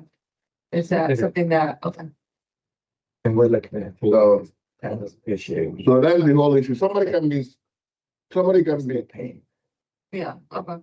get that extra salary. Somebody can be 65, 68, 70. I know an employee who was 80, still working on the city side. On the board side. Okay. That's in the board. Oh, yeah. So those people cannot join the medical, can only join when they retire. So the district has to be paying for them. I don't want to tell you how much it, Oh, I only worked to the 60. I don't want to tell you how much the premium is with the state. Miss Franny. They're charged by age. A follow-up question on Medicare. Do we still provide like Medigap coverage between Medicare and what they got today, or is it just they got to just go on Medicare? Honestly, I'm not very, I could find the answer. I don't want to answer you what I don't know. Because my retirement covers me until I'm 55, full benefits, and then when I go on Medicare, that becomes my primary insurance, and then We don't provide. We don't provide- We don't 65 is. It's there is a Medigap insurance, but it's the employee. Oh, it's the employee Someone else will be responsibility. employed to be- So once 60, once they hit to 65, it's they don't want that. If you retire and you're not 65, you will still be paying your copay as if you're active employee. District, And what are we, until you get 65. what are we on, what insurance are we on now? And Anthem. And We understand- are we looking, Yes. are we looking at See, yeah, we we started talking. started talking about that due to the fact that the state plan now? We're on the state plan. Anthem is getting. Let me be honest, when we migrated to the state plan, we saved, between the city and the board, we saved almost $10 million the first year. But the savings has run out. So we're now exploring, see, I mean, again, it's gonna involve statistical and analytical data from Siegel. Siegel is the actuarial company. So they're gonna run the trend and see which one is better. But honestly, if you're only gonna save $1 million or $2 million from the premium you're paying, it's not worth it. Because you will be going out there running the risk of big claim. But here we're on premium base. We just pay them for premium. If the claim is $1 million, $2 million, that's their problem. We just pay them the premium. When you go and sell insurance, there's what they call loss reserve or potential loss reserve, the IBNR, incurred but not reported. You have to make reserve for that, for the run claims, which could be $3, $4 million you have to set aside, even if after you get out of the claim. Yep, go ahead, sir. I know there was a problem years ago. I don't know if we are taking steps where we weren't very good at keeping people off our insurance rolls that shouldn't be on. And the example I would give is an ex-spouse was living in California and still insured. Yep. Yeah, that's kind of what I'm thinking too. Yeah. Go ahead. And so I don't know if in the course of our trying to improve our efficiencies, that's been addressed or being addressed. I would just put that on the radar. It's one of the highest priorities. We just hired a new payroll person. Yeah. Very bright, very active, very tech savvy. That's the first responsibility she's been given, and she's very good at it. Again, the district, don't forget, It's a big savings that, I know there's a lot of Imagine. accuracy with all of that. Given the Yeah. tip of the iceberg that I was aware of, that it could represent a significant savings. okay, I will say joint Medicare care, it reduces our copay for that, right? cool. It reduce the copay that we provide. Employee that leaves, that retires, Retires. we don't have to pay that anymore, right? No, Medicare. for the retirees, Yeah. no, we don't. Or it- It reduces it a little bit because they're shifted to Medicare plan. Yeah. Yes. So I'm not gonna go, but the bottom line here, when you look under 24, 25, if you recall when we were doing the budget this year, or this year's budget, there was a run of use of ESSA money, July, August, September, that was budgeted. So that was 7.9 million. That 7.9 million is non-recurring, is what I'm trying to get to here. It's non-recurring. So that we're gonna have to find that 7.9 million next year, which is this year. We have to find it. That's why our deficit grew up to 67 million. We used 21.6 million. You remember the board adopted 26 million to be used from internal service fund. And we did belt tightening by operational freeze and, trying to contain the cost. I committed, I said we could try to bring it down to 22. We actually used 21.64 instead of 22. So, which is good. But for this year, we're looking at $23 million. Again, the reason why, when we get to, on the last page, I'm going to show you how the deficit, remaining deficit came about. $23 million is the gross. Let's get something clear here. The gross projected deficit. Then we're going to have to deduct the reimbursement of $1.7 million that the city and the state will absorb. Does everybody understand that? To reduce the deficit for this year. For this year. It's only good for this year. You're saying, Go ahead, Commissioner. he looked at me, No. I apologize. So you're just simply reminding us that that cost will be ours next year. Yes, yes. Yeah. That it will not be Yes, absorbed yes. by the district this year, Yes, but it will roll over next year. Yes. If you want to retain or maintain yes. the distance. And- Then the board adopted $10.8 million of use of internal service fund. Let me break it down how it came about. 9.5 was adopted on the floor when the board adopted the budget. An addendum of 1.3 million was adopted to offset the reinstatement of the kindergarten parents. Mhm. So that's how we came up to 10.8. If you take those deductions out, your outstanding balance for this year is 10.5 million, and that's what's on the city district website. So when they finish the audit, we'll see how much of remaining internal service fund we have to probably with management, see if we can not run a deficit this year. But regardless of how you look at it, you're starting with 23 million, gross deficit of 23 million before the state kicks in their 1.7. Next year, the state is not going to offset, the state and the city is not going to offset that 1.7. And the internal service fund that's left will be gone. So that 23 million will roll over as your beginning deficit next year in 2027. Everybody pay attention because this is very, very important. $23 million deficit this year. Yes, we're reducing. However, however we're going to reduce it and balance the budget this year are all one-time slots. The problem hasn't gone away. Problem will resurface or germinate next year with 23 million. However, if you look at the total increase in revenue, we're assuming that the city of Bridgeport will give us additional $3 million next year. On top of the three they gave us this year, Yes, so go to the $3 million next year. Everybody go to That's the FY, assumption. go That's the to, assumption. everybody go to FY 26-27. Last column. The last column. We're basically getting into next year's budget in this platform. Page now. No. No. Where it says 26-27, the head projected. Projected. Okay. We know that the state has a biannual budget. We know we're getting exactly the same amount we're getting this year from the state. No penny more, no penny less. That we know. They've already adopted the biannual budget.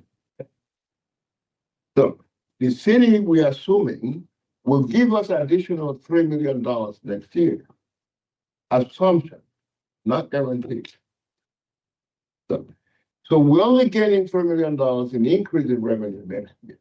However, the expenses that we will incur, whether pretty much like it or not next year, is 17.5 billion. So next year, between the revenue we're getting and the expense, normal cost of living increase, we're gonna run $14.5 million deficit next year, plus the $23 million we started with, that we carried over from this year. We're starting the year, next year budget with $37.63 million projected deficit with no residual fund balance or internal service fund. I just want to make it clear. That's where we started last year, but with But less staff. you're back to where you started last year. Very, However, last year you had some fat to trim or cut. we don't anymore. You don't anymore. You have some internal service fund to use. You don't anymore. You come to the end of the road. Pretty much. I saw Ms. Estamera Jimenez's hand up earlier. Want to go back or? Yeah. No, I fully understand everything that Mr. Nicole is chatting through here. And what I wanted to ask is at the beginning of this meeting, I think it's very clear what we have to do here. We have to go and advocate for additional money because based on the cuts that we've already done, there's not much where we can cut. Staff in main office, we're half of other towns. So what I was wondering was if Dr. Avery, if you or your team would be like summarizing all these bullet points that you want us to talk about with different like legislators and stuff. The other thing that I'm thinking of, if we can like help mobilize all the different PACs throughout the state, throughout the city that can help us reach out. I feel like, you know, our voices are powerful, but if we have the parents, we're even more powerful. So I'm just thinking of ways, you know, where we can advocate for additional money so that we won't have to make as much cuts as what Mr. Nicole is presenting right now. Sure. Great question. Yes, we will be providing some, talking points and things, documents, like you said, to make sure that we equip you guys with the necessary, conversation pieces to go along with that advocacy. I am I've already started the process of going and looking at and talking to key people around the state in order to make sure that it's not what has to happen is we got to start having frequent conversations with political leaders, our delegation. I mean, we can't just wait till the last minute to say, okay, we need to have a conversation about this. We just need to be a fluid conversation, get a game plan together, and we're gonna help work with all that, get those things timed out, scheduled, all of that.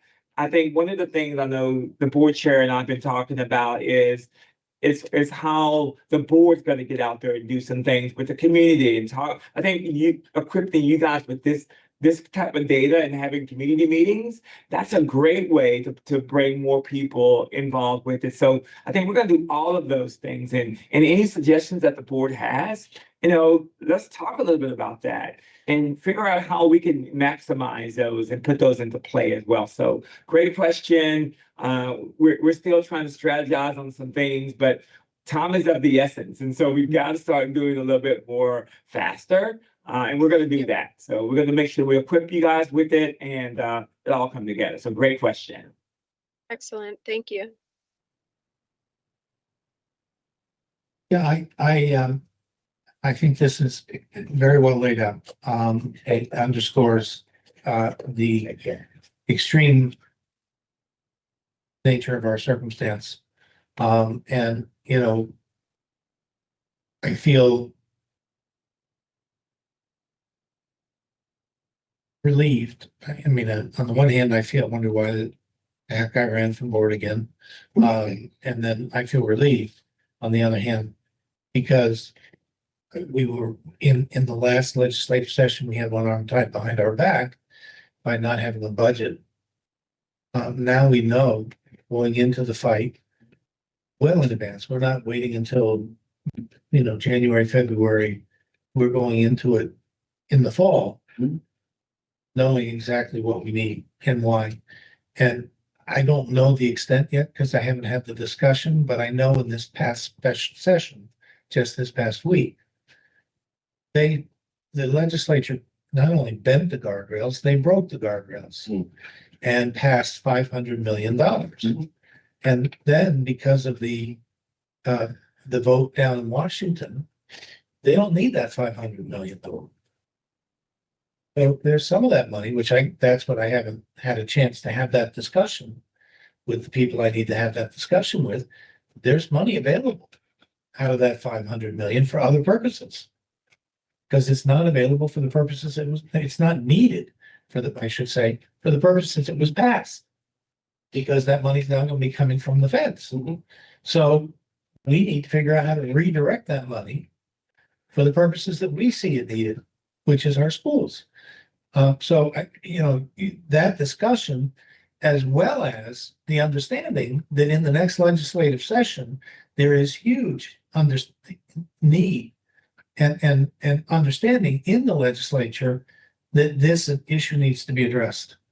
So the possibility of raising this issue in an off year, if you will, in a non-budget year, because it's an election year for them, for the governor, for the legislators, that this issue is going to be a hot potato anyway. So I think that there are lots of good reasons to believe that shaking the tree is going to help bear some fruit. Chair. I think also want to emphasize that we're going to take it a step further, and I've requested of Nestor today to extend what this deficit is going to look like over the next 4 to 5 years, 2030, 2031, because I think you have to see the picture, right. And see the whole picture, and it really it's impactful when you start looking at something has to get done, and we can scream on top of the mountain all we want, but something has to get done, and the timing is right. I feel, but I do want to caution everyone. There's a way to do it, and I know for me as a school superintendent, I will be very,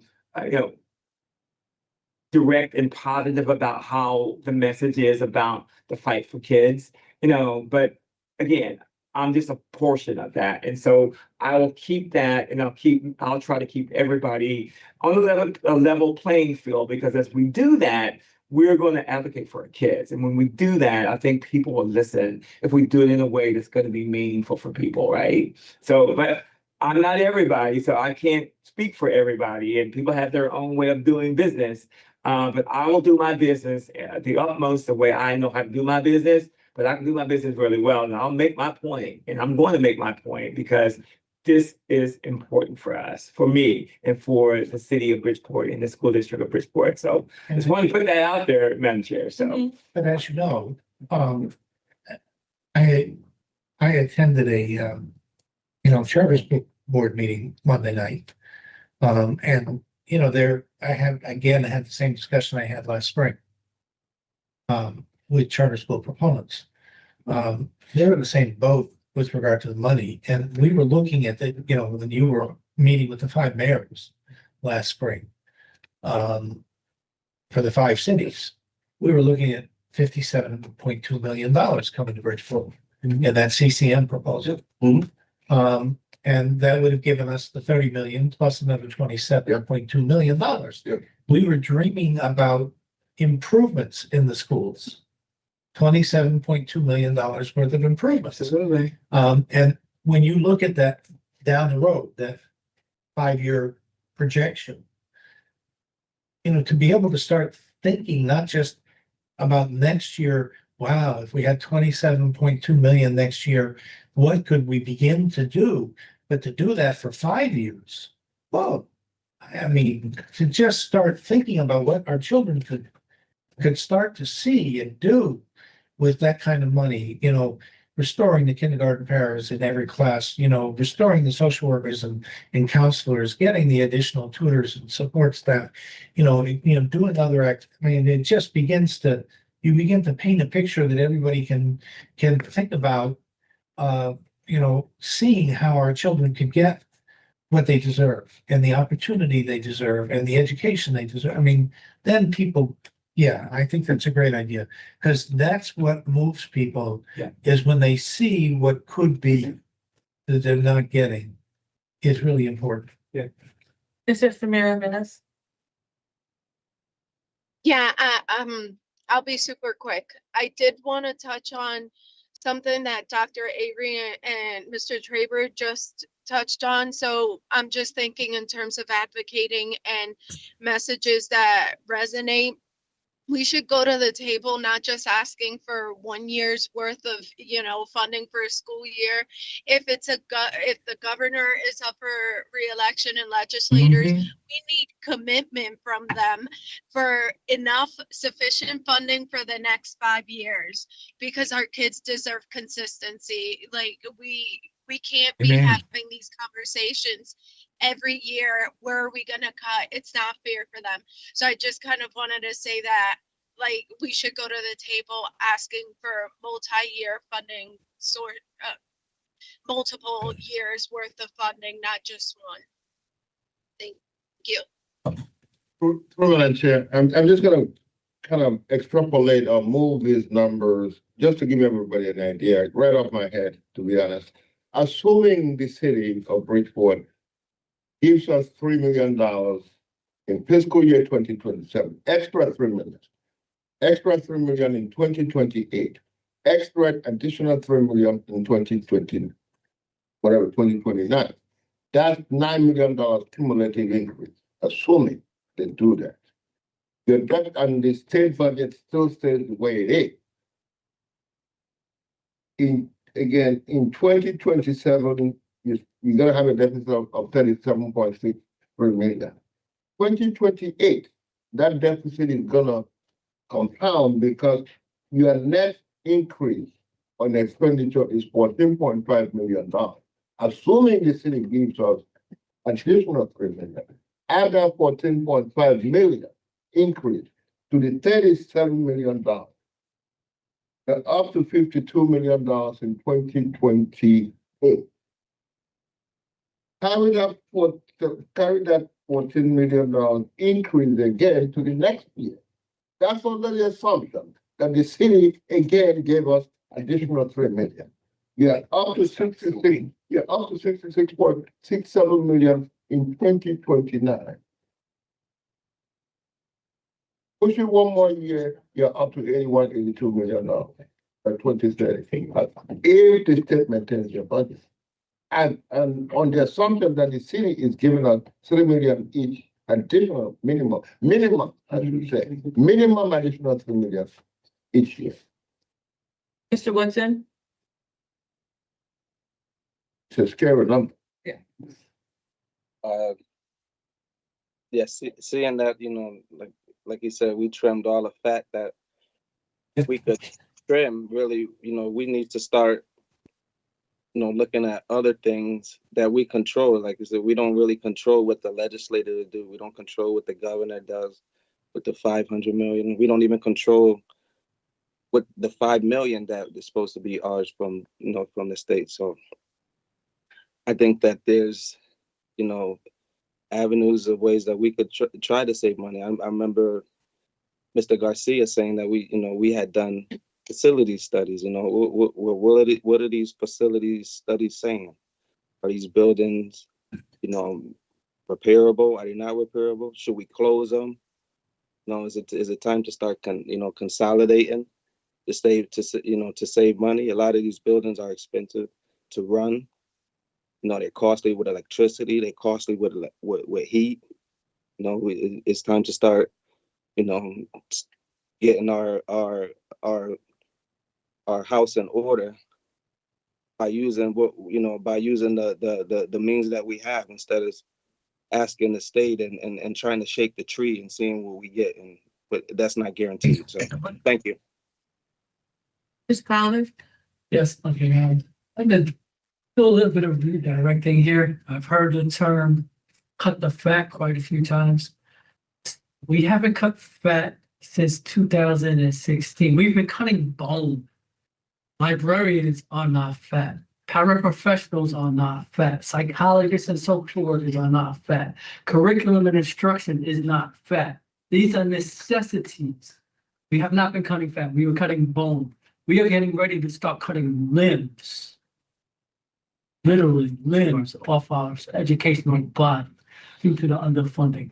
And to Mr. Trevor's point about the 500 million, I'm almost positive that it rolled into that legislation if it's not used for federal funds, and it's going back into the pension to pay down the pension debt. I'm almost 100% sure that money's not going to be available to us. So we're going to have to advocate to get money out of somewhere else in that rainy day fund, the six plus how much, what's the billion again, Mr. Trevor's the number? Over 6 billion. Over $6 billion is on the rainy day fund to get some of that portion to us, no matter how we get it. We've got to fight for the state. We gotta fight the state. We gotta fight the local to provide our children what they need. These are our future. I mean, these are the people that will be taking care of us when we're elderly. These are the people, I mean, good Lord, I mean, this is literally killing me. Like Rob said, I don't know why I ran again, and I do know why I ran again, because we gotta have these hard conversations. We gotta do it. We can't just throw up our hands and say, oh, well, they're not giving us money. Let's not do anything about it. Let's just close what we can close, because we can get this. I could sit down and work these numbers and decimate the system, but we don't have a viable education system for our children anymore. Because the numbers could always be made to balance. But it depends. You're cutting off an arm, you're cutting off a leg, or cutting off your head. That's all. Did we get to the 10 million page yet? Well, The very last page is pretty much what resulted to the remaining $10 million for this year, the last page. Pretty much when the budget was adopted, the seed grant was used to pretty much the budget. But it's earmarked for development grant and new special education program, improvement of special education, new program. Let me know which one. It's an explanation of 25, 26. Oh, I'm sorry, it's the next page. It's a different. The next page. It's a The last page. The it's a last different page. slide. It's a different slide, sorry, I'm sorry. I wasn't even looking at the slide I was looking Yeah, at. we didn't get to the second last page. It's the, yeah, Is it it's explanation of the 25, 26 remaining, $10.5 million? deficit year projection. Yeah. Yeah, 10.5, you said? yeah, I think. he does. He has it. That's it from here. The very last page. Yeah, the last line is 10.5. This one? Yes, absolutely. Yes. So, I mean, people are gonna say, well, the budget was balanced, how come all of a sudden $10.7 million is okay? Well, there is a breakdown, here is a breakdown of that remaining 10.5 million. Sped cannot be used directly it has to be used for additional program and improvement of program, which basically means is for new programs. You cannot, anybody you hire under this program for SPED has to be hired on or after July 1. After July 1 this year. Let me explain this. On the C grants, the NESTA used the assumptions of using that $2.6 million to kind of help with the budget situation. But remember, this C grant is a brand new enhancement of special educational program throughout the district. So it cannot be used. It has to be used to enhance. And so they got restrictions on that. And when they passed this legislation, the criteria for the use of those dollars was not laid out until probably a month ago. So he's had to kind of back this out of the budget a little bit. So again, that's why that line item is there. And he'll take you through the next, the cost, especially the cost management and nutrition. I backed out the spreadsheet grant as it's not money that can be used to reduce the operating budget Right. very much. So And number two, in the projection this projection. Number two, we said, okay, we're gonna manage special ed program, we're gonna do this, we're gonna do that. We review everything, the program, we can save $2.5 million by much more effective management. One thing we finally found out, to my own surprise, the principals, once a child is through IEP or DPPT, labeled fed, they have no choice. So quite a few of children are being. let me explain. One-to-one, Let me explain that a little better. I mean, you know, the assumption was that we were going to be able to minimize, what we're spending on special education by additionally bringing kids back from out of district placements and all that. We've done a little bit of that, but I think the offset of that and the increased number of services needing to be provided for special education children have increased. And so that pretty consumed that piece, that line item there that was in the budget. One of the things that has happened is that we have seen an uptick in the number of children that has been identified and a number of additional services having to be provided to the students that are in that population.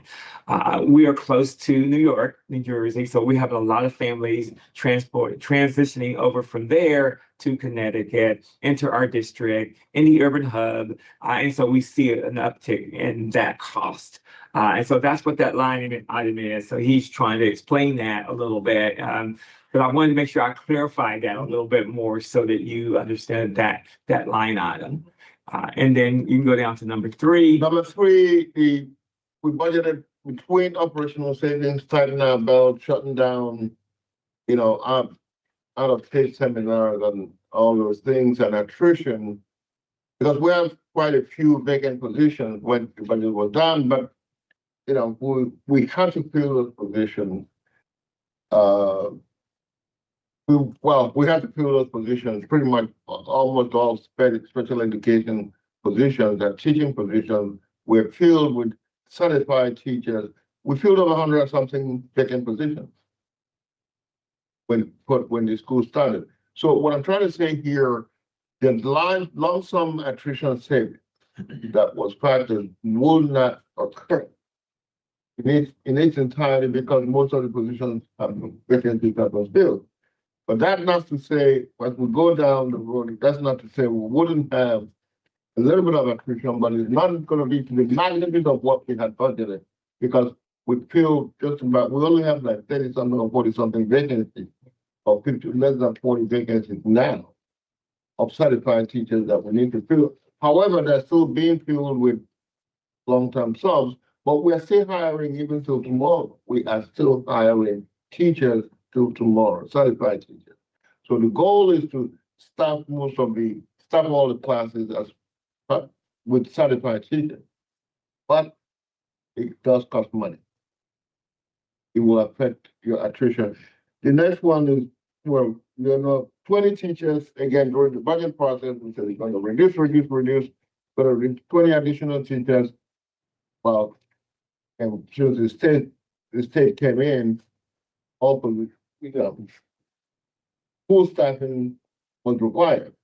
We had to do full staffing. So those 20 positions, teaching positions, we filled them all, just about pretty much. That's saving, because it's not there. We had it, but we lost it. It didn't exist. I want to put it that way. Then at the bottom, kindergarten parents, we're talking about $1.6 million reinstatement of kindergarten parents. Then at the end of the day, yes, we filled most of the positions, but the lag between certified teachers and using long-term parents until we fill those positions and the operational freeze, realistically, I think we should save $2.1 million in attrition and operational savings by the end of the year, realistically. So that's how the 10.5 million remaining balance deficit came about. Go ahead. Ms. Medina? Oh, no. So go ahead, Mr. Scarlett. Yeah. Okay, before I start asking my questions, I need to frame them around this framework. Are you saying we now have a $10.59 billion deficit to close before the year ends? That's right. I am really troubled I know. and really disturbed and really not surprised. Because I've raised this up as these numbers were coming up at board meetings. And raised up and repeatedly asked, is the seed grant? I repeatedly asked, is this a realistic number of these savings for special education? Because we have particularly asked, everybody should remember this one, the $4.6 million in attrition savings, because we never had a number over $2 million in our budget. Particularly disturbed by the last line, realistic attrition operating accounts. Our budget should always be developed with realistic numbers. It seems like we are always trying to avoid the hard conversations, the difficult situations. We need a dispute while we're making those cuts right now, because right now we're mid-year, now $10.579 billion to fund before June. Once again, this board is under the gun. Now, we mentioned the state was there, the state over our shoulder looking at it. We've got a technical support team. They should have pointed out this before, and do not expect them to jump on us now and say, hey, how do you guys do that? Because they should have been aware of these numbers too, because they are more familiar with education throughout the district, and they should have flagged that beforehand, not come after us now that we have a remaining deficit for the year and we do not cover.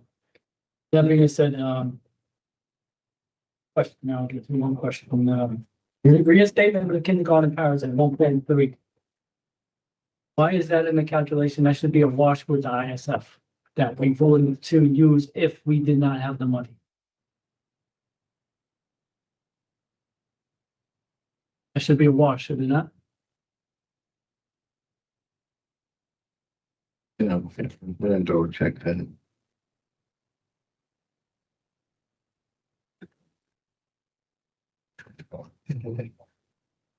I'll double check that with transportation, see that out on the transportation, that's all, That's true.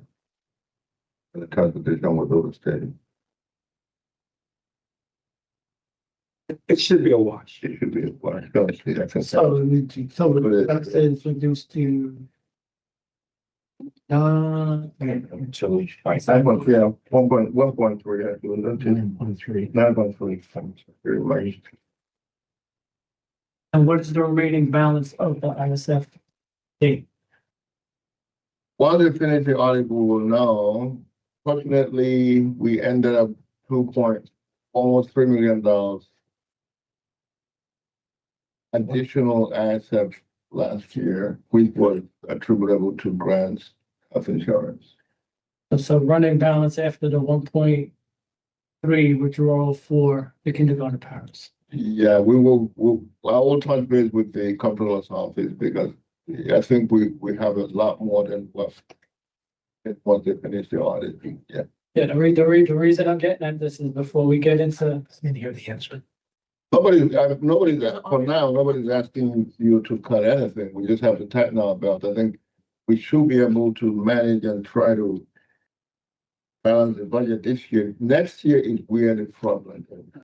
I would still like to get that answer to my question before June when we come up. I don't want to have the answer in May. No, Say we gotta cut 6 million when we could cut 2 million. I would like to know the Right. magnitude of the cuts we cut Yeah. made before June 30th, Right. 2020. Absolutely. To balance our budget. Yeah, this is the I first. would prefer to use the ISF. Oh, yeah. Cutting off another one. Oh, yeah, absolutely. Whatever it is, whatever it is, just for clarity, whatever ISF is left after the audit, cumulatively has to be used to offset this. You basically gonna be flat out. Go ahead. Yeah, it's okay. Okay, so what is the ISF balance now? Well, they haven't finished the audit, so I can't tell you precisely. I'm thinking about About $7 million. And that's after we took out the 1.3. That's correct, yes. Once we finish the audit, we'll know audit is due December, December 30. Put about. Audit is, I got that. yeah, final audit number is December. And then I'm just being.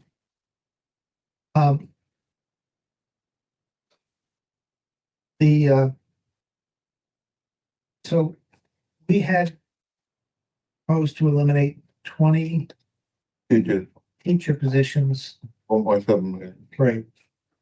And you're saying that didn't materialize, right? We just didn't do it. We had to fill every position. Not really. Well, not every, most teachers. Yeah, that was a task. And I think it was more of this, we had a few additional children in the district, so we had to kind of divide and conquer that a little bit. But it was just trying to make sure that class sizes were at an adequate amount based on what we, like 29 for high schools, 24 for elementary. So we had to try to make sure that worked out. So there was some additional staff that was needed to make sure that we had classrooms filled. And that's just one of those things each year you don't know, you have to kind of plan for that. And so that happened as well. And there was need for more special education class. To be honest with you, soul class, rice class, more classes were set up. Okay, and then there was this attrition vote, which was 4.5. access to. No, there was no 4.5 million. That's what you have here. So I'm going back to the original proposal that we worked off of. There's 4.58 million. No, there was no 4.58 million on that. So I'm working off of what you gave us. And So the attrition and operating. I know, it was 1.448.8, I'm sorry. 1,448,847. Approximately 31 teachers will be excess and filled with Kelly long-term subs in this year. Based on maxing out class sizes. I assume that's part of your 4.5. It was item. Number 19. Item 17, no, 16. 16. 19. 16 on one. 19. I hope you're not looking at Oh, yeah, the it. original. Because he has the older. Yeah, I have an older one. You like me to pull out? Well, yeah, the one, we're the one we have today. Today, Yeah, he was looking at, it's in the package from today That's what we're as just well. but he's comparing it to Anyway, today. I was looking at the ones I was given when we passed the budget. Does it say June 18th? Because that's when the board. It's a different line. It's the same number. It's a Does it different say line. June 18th? The bottom, at the bottom. 24. Well, he's also looking at a different line on it. Our line in 19, we're looking at. So 1.4, it's the same number. Pretty sure you agree. These are itemized. On what you gave us today, He's saying check line 19, that's what he's. That's Just the same number. excess. Yeah, it's the same number. Same number. Yeah. okay, it's the same number, 19. Yeah, you see this here, see that person? Yeah, I just have to go back to my old. This is- sheets and not You're your. using the number, you see the folk, the attrition, see the wide attrition? No, that's, No, it's right you here. have an old. I know it's an old one. That's what I'm working off. It's the ones that when we passed the budget. So I'm looking at what we wrote, but I can see it's item 19 on the sheet you gave us today. 31 teachers will be accessed and filled with Kelly, so we didn't do that. We did. We did. But on top of that, we said we're gonna lay off additional 20 teachers, 1.7. Well, yeah, That's line, 1.7. On the last line. 29. 500 or something. We do it over 100 and something. Because it's 2 pages. More medals. I got it. It just laid out. So we didn't do 27, but we did do We did do 19. What is 19 on your sheet? 19 is eliminating 31 teachers. Yes, we did that. No, on the next page, number 29. It's 22, that's It was a top position. so 1.6. Oh, the 29, number 29. Yeah, that's the. That's- That's what we're talking. That's the one we're talking, we didn't. No, we did the library media specialist. We Yes, we didn't do the 29. Correct. Yes. We did not do 29. Okay, so that's 1.7 of the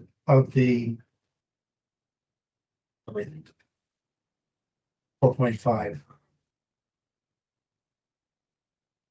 3.5, 2.8. So I got another 2.8 million to come up with. Where else did we not succeed in this longer? It's there on the last page. No, so he's saying on the I'm last saying page. where the 4.5 is a big number. What are the subsections of this detail? 4.5, yeah. I'm trying to figure out where the parts are that add up to 4.5. Figure out that total cost. It's a lump sum number. It says citywide attrition and Operational an cost. operating freeze, operational freeze.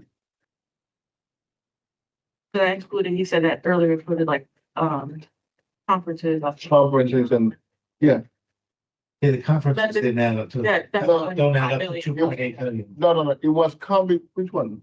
It was combination of citywide operational freeze and citywide attrition. It was originally 4.5 million. The last day, the deficit was remaining like $50,000. And Joe said, I said, okay, instead of staying here all night, let's just increase the attrition to 4.58. That's why it's an odd number, because we had $30,000 deficit still hanging from not balancing the budget.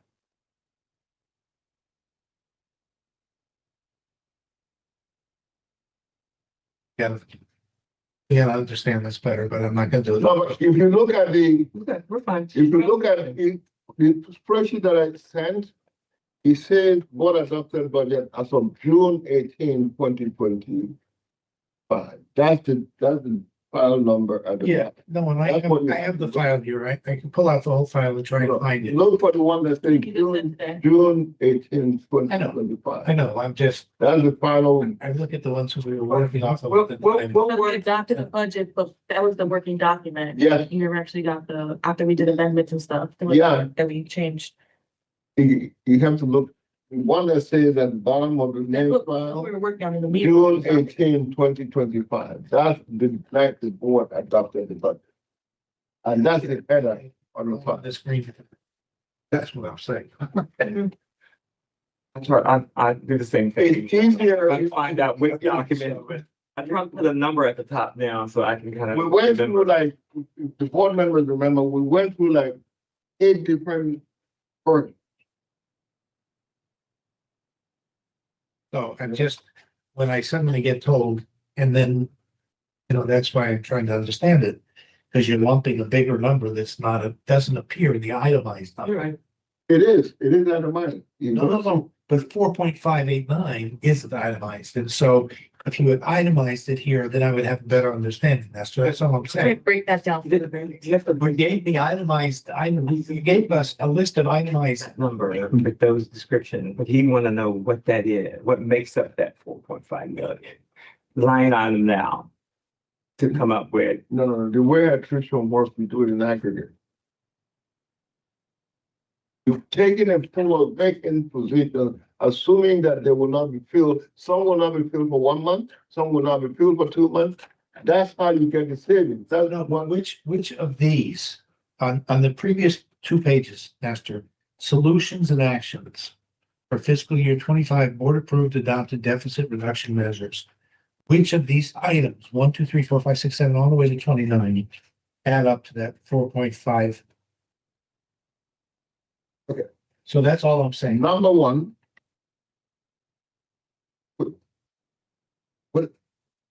Oh, number one. Number Yeah. one, you see number one there? You're right. So as amended and adopted in the board on June 18th, board increased attrition savings from 4.5 to 4.589. That's it. That's all we have. So none of these things below fall into that. Oh, the, So, that 4.58 is independent, each one of them is independent of their own assumption. so none of them fall into that. No, absolutely not. So, individualized. No, attrition is a separate assumption. That will you save money through vacancy, not through eliminating position, but vacant positions not being filled for a short period of time. Yeah, no, I have never seen, I'm gonna just be honest with you. In all the years I've negotiated, I've never seen the management allow us to do that. Yeah. With the union, Yeah, this is not a union. I get it too.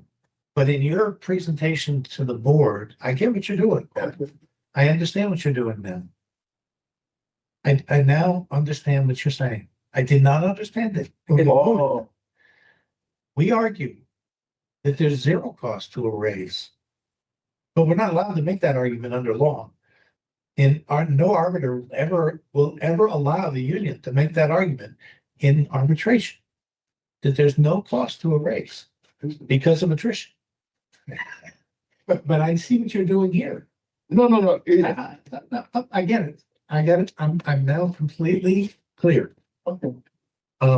But the union would make an argument that there's no cost to a raise because of attrition. Mr. Pollard. Now I understand what you did. Thank you. Now that we got some basically rough numbers, I know they're not set in stone just yet. Which one? $9.3 million remaining deficit after accounting for that. A potential $7 million in ISF. Yep. Which brings our deficit down to $2.3 million. With $5 million hanging around out there in the commissioner's pocket, which we as a board should decide the first $2.3 million goes to covering this deficit. And perhaps maybe for later discussion, shoring up the ISF for next year to prevent additional cuts. Well, budget, so we have a starting point of 2.7 on the rest of that. And that seems like a logical place for us to begin the conversation at the next meeting. Good chair. You make a very good point. I think I can chew on that. I think that's important to be able to do. And as we have a deeper conversation moving forward, I think it's a great plan of action. We've got to get that $5 million. Yeah, So just for us to breathe a little bit, for you to breathe, I'm sorry. And Okay. so I guess I want to now ask you, I had another question about the seed grant, special ed cost management. On the seed grant, what I understand you to be saying is we were not informed of the rules until a short while ago. yes. Is there any chance that we're going to be able to still achieve some savings now that we know what the rules are?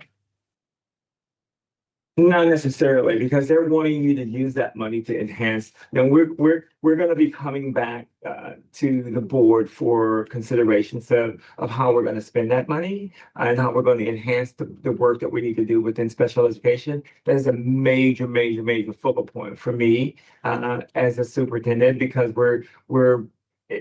it's special ed is just pulling all the money away from everything else to focus there. So we have to divide and conquer a little bit on how we're going to do it.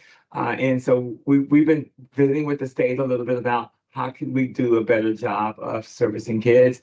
We're dealing with compliance issues and trying to figure out and work around that side of it. So again, a plan is going to come. We're going to be bringing it to, I think Marge has reached out to you about the academic committee, really understanding what we're going to do from that side of it. So she's looking to join with you to kind of tap into that seed grant proposal and see where we go from there. So absolutely. But no, Is a chance that we could. not necessarily savings with it, but using it to enhance. Well, I guess that's what it's for, but you would also originally in your proposal hoped that we would be able to achieve some. Not with the regulations out with seed money. And we'll provide you those guidelines as well, and how it's calculated, how each district got the money. We have all of that. We've been through that exercise with them, and but there's not going to be really any savings that we're going to recoup from that, and because there was no legal language written for it at the time it was proposed. And on the sped savings, the language in our budget said, I'll go to the item given to us tonight. Is the same language that the board adopted? I know, that's why I'm going to the language here as tonight. Make sure I'm just not looking at my old language. It's still the same language. Review sped non-medical students, IEPs, determine bringing some in-house and regular resource students use regular buses, that latter reference. Did we achieve any savings on that? Yeah, that's why it's there, because we did not receive, it said We don't review. know, because We the state's review. doing that. Well, kind of, sort of, not really, but yes. We're reviewing all those IEPs, because one of the things that we have to do before we build this new special ed center is looking at all the diagnoses that are out on these district placement opportunities for children. No, I understand. I was not asking about that, because I understand. Okay. I understood that from your original comment about why out of district placements, the IEPs have been had, and there may be some being reviewed as we go through the year, but I get how that works. But the latter comment in this line item, regular resource students use regular buses. Bringing some in, I get that, determine bringing some in-house, regular resource students use regular buses. Is that happening? If a student is special ed, and you've indicated one kind of private busing or private transportation for them, you're gonna have to review their IEP in order to take it away. So that's not happening either. So Be honest with you, Unfortunately, that's really have Unfortunately- escalated a little bit as well. unfortunately, sometimes they say possession is 9/10 of the law. no, I get that. Parents, It's just parents, there was some. once somebody they put that in taste, once there. they taste that flavor, they wanna keep it. So That's that was the- unrealistic. Mr. Woodson? Okay, thank you. Mr. Woodson? Quick question. The $5 million, I thought I heard someone say that the bus money might have came out of there. Is that true? The chair? I don't think that's accurate. I think the bus money is coming from the state, is coming from this, the commissioner's budget. And then the money coming from the city, I'm not sure where that's coming from as well, but that has nothing to do, my understanding that the commissioner has no jurisdiction over that $5 million. I've told a number of different, stories behind that. And still no real clarity on where that $5 million is, when we're going to be receiving it. But just like Mr. Sokolovic said, if we were to get that $5 million and be able to utilize it to offset the deficit, it's going to be really, really meaningful for us to have a balanced budget at the end of this school year. So that's a task that I'm going to be, I'm charged with over the next couple of weeks to figure that out. And I'm hoping to be successful in landing where that is. Okay, thank you. Mr. Woodson, Deputy Commissioner Hughes, when I asked him directly, said the commissioner had no control over the $5 million. And 2 weeks ago, two board meetings ago, when he was in attendance, I asked him directly, and that was his answer to me. Questions? Okay, Thank thank you. you, Mr. Faber. Thanks, everyone. Seeing no further questions, I just want to add in, this, I think Ms. Esmer, what's her name? Jimenez, said earlier, about the advocacy piece, and Dr. Amy touched on it, like, I'll definitely be reaching out to, members of the delegation to try to see how we can, as a board, meet with them prior to the session beginning. The chair. And I know a little work with Dr. Avery on that, but like, Can I emphasize something with the delegates? I think we have to have meetings with them more than just before the legislation. I think we need to have a permanent monthly meeting with them to walk them through our processes and the new process that we're going to develop so they understand clearly why we're doing what we're doing systematically within the district so they can have some confidence that we're working with the state to transform processes and procedures in the district, using the audit to provide those things, those checks and balances for us to do the job better. And I think it's just constant conversation with them with some of, we started doing that with my cabinet in the city, starting this month. So once a month, we're meeting with my cabinet's meeting with his cabinet, and we're having conversations. And we're going to continue to have those conversations. But I also would like for you to reach out to the delegates and have that same conversation. I'll be glad to meet with them. I'm not sure if the board could do a meeting with them and not without calling a formal meeting. I don't know how that really works, and that's where I'll lean on you guys to help with that. But I think it's needed. I'm gonna be reaching out to some state officials, the appropriations committee chairs, Dr. Austin, she said she'll be willing to meet frequently with me as well. Some of the others, she gave me some other names to also reach out to have conversations with. So I'm gonna do those things, but I think collectively, we gotta let people know we're serious. We're gonna do it the way we need to do it, and we need people to sit and listen to us. And because the time is now. I love that the fact there's election season and somebody's gonna have to talk with us, be it whatever side they play on. We need to make sure that people have a conversation around that, and let's see what we can do, for sure. Thank you, Madam Chair. I just want to say this for the record, because this is what's going on, what's happening. I like to listen and search, and listen to you, all of you.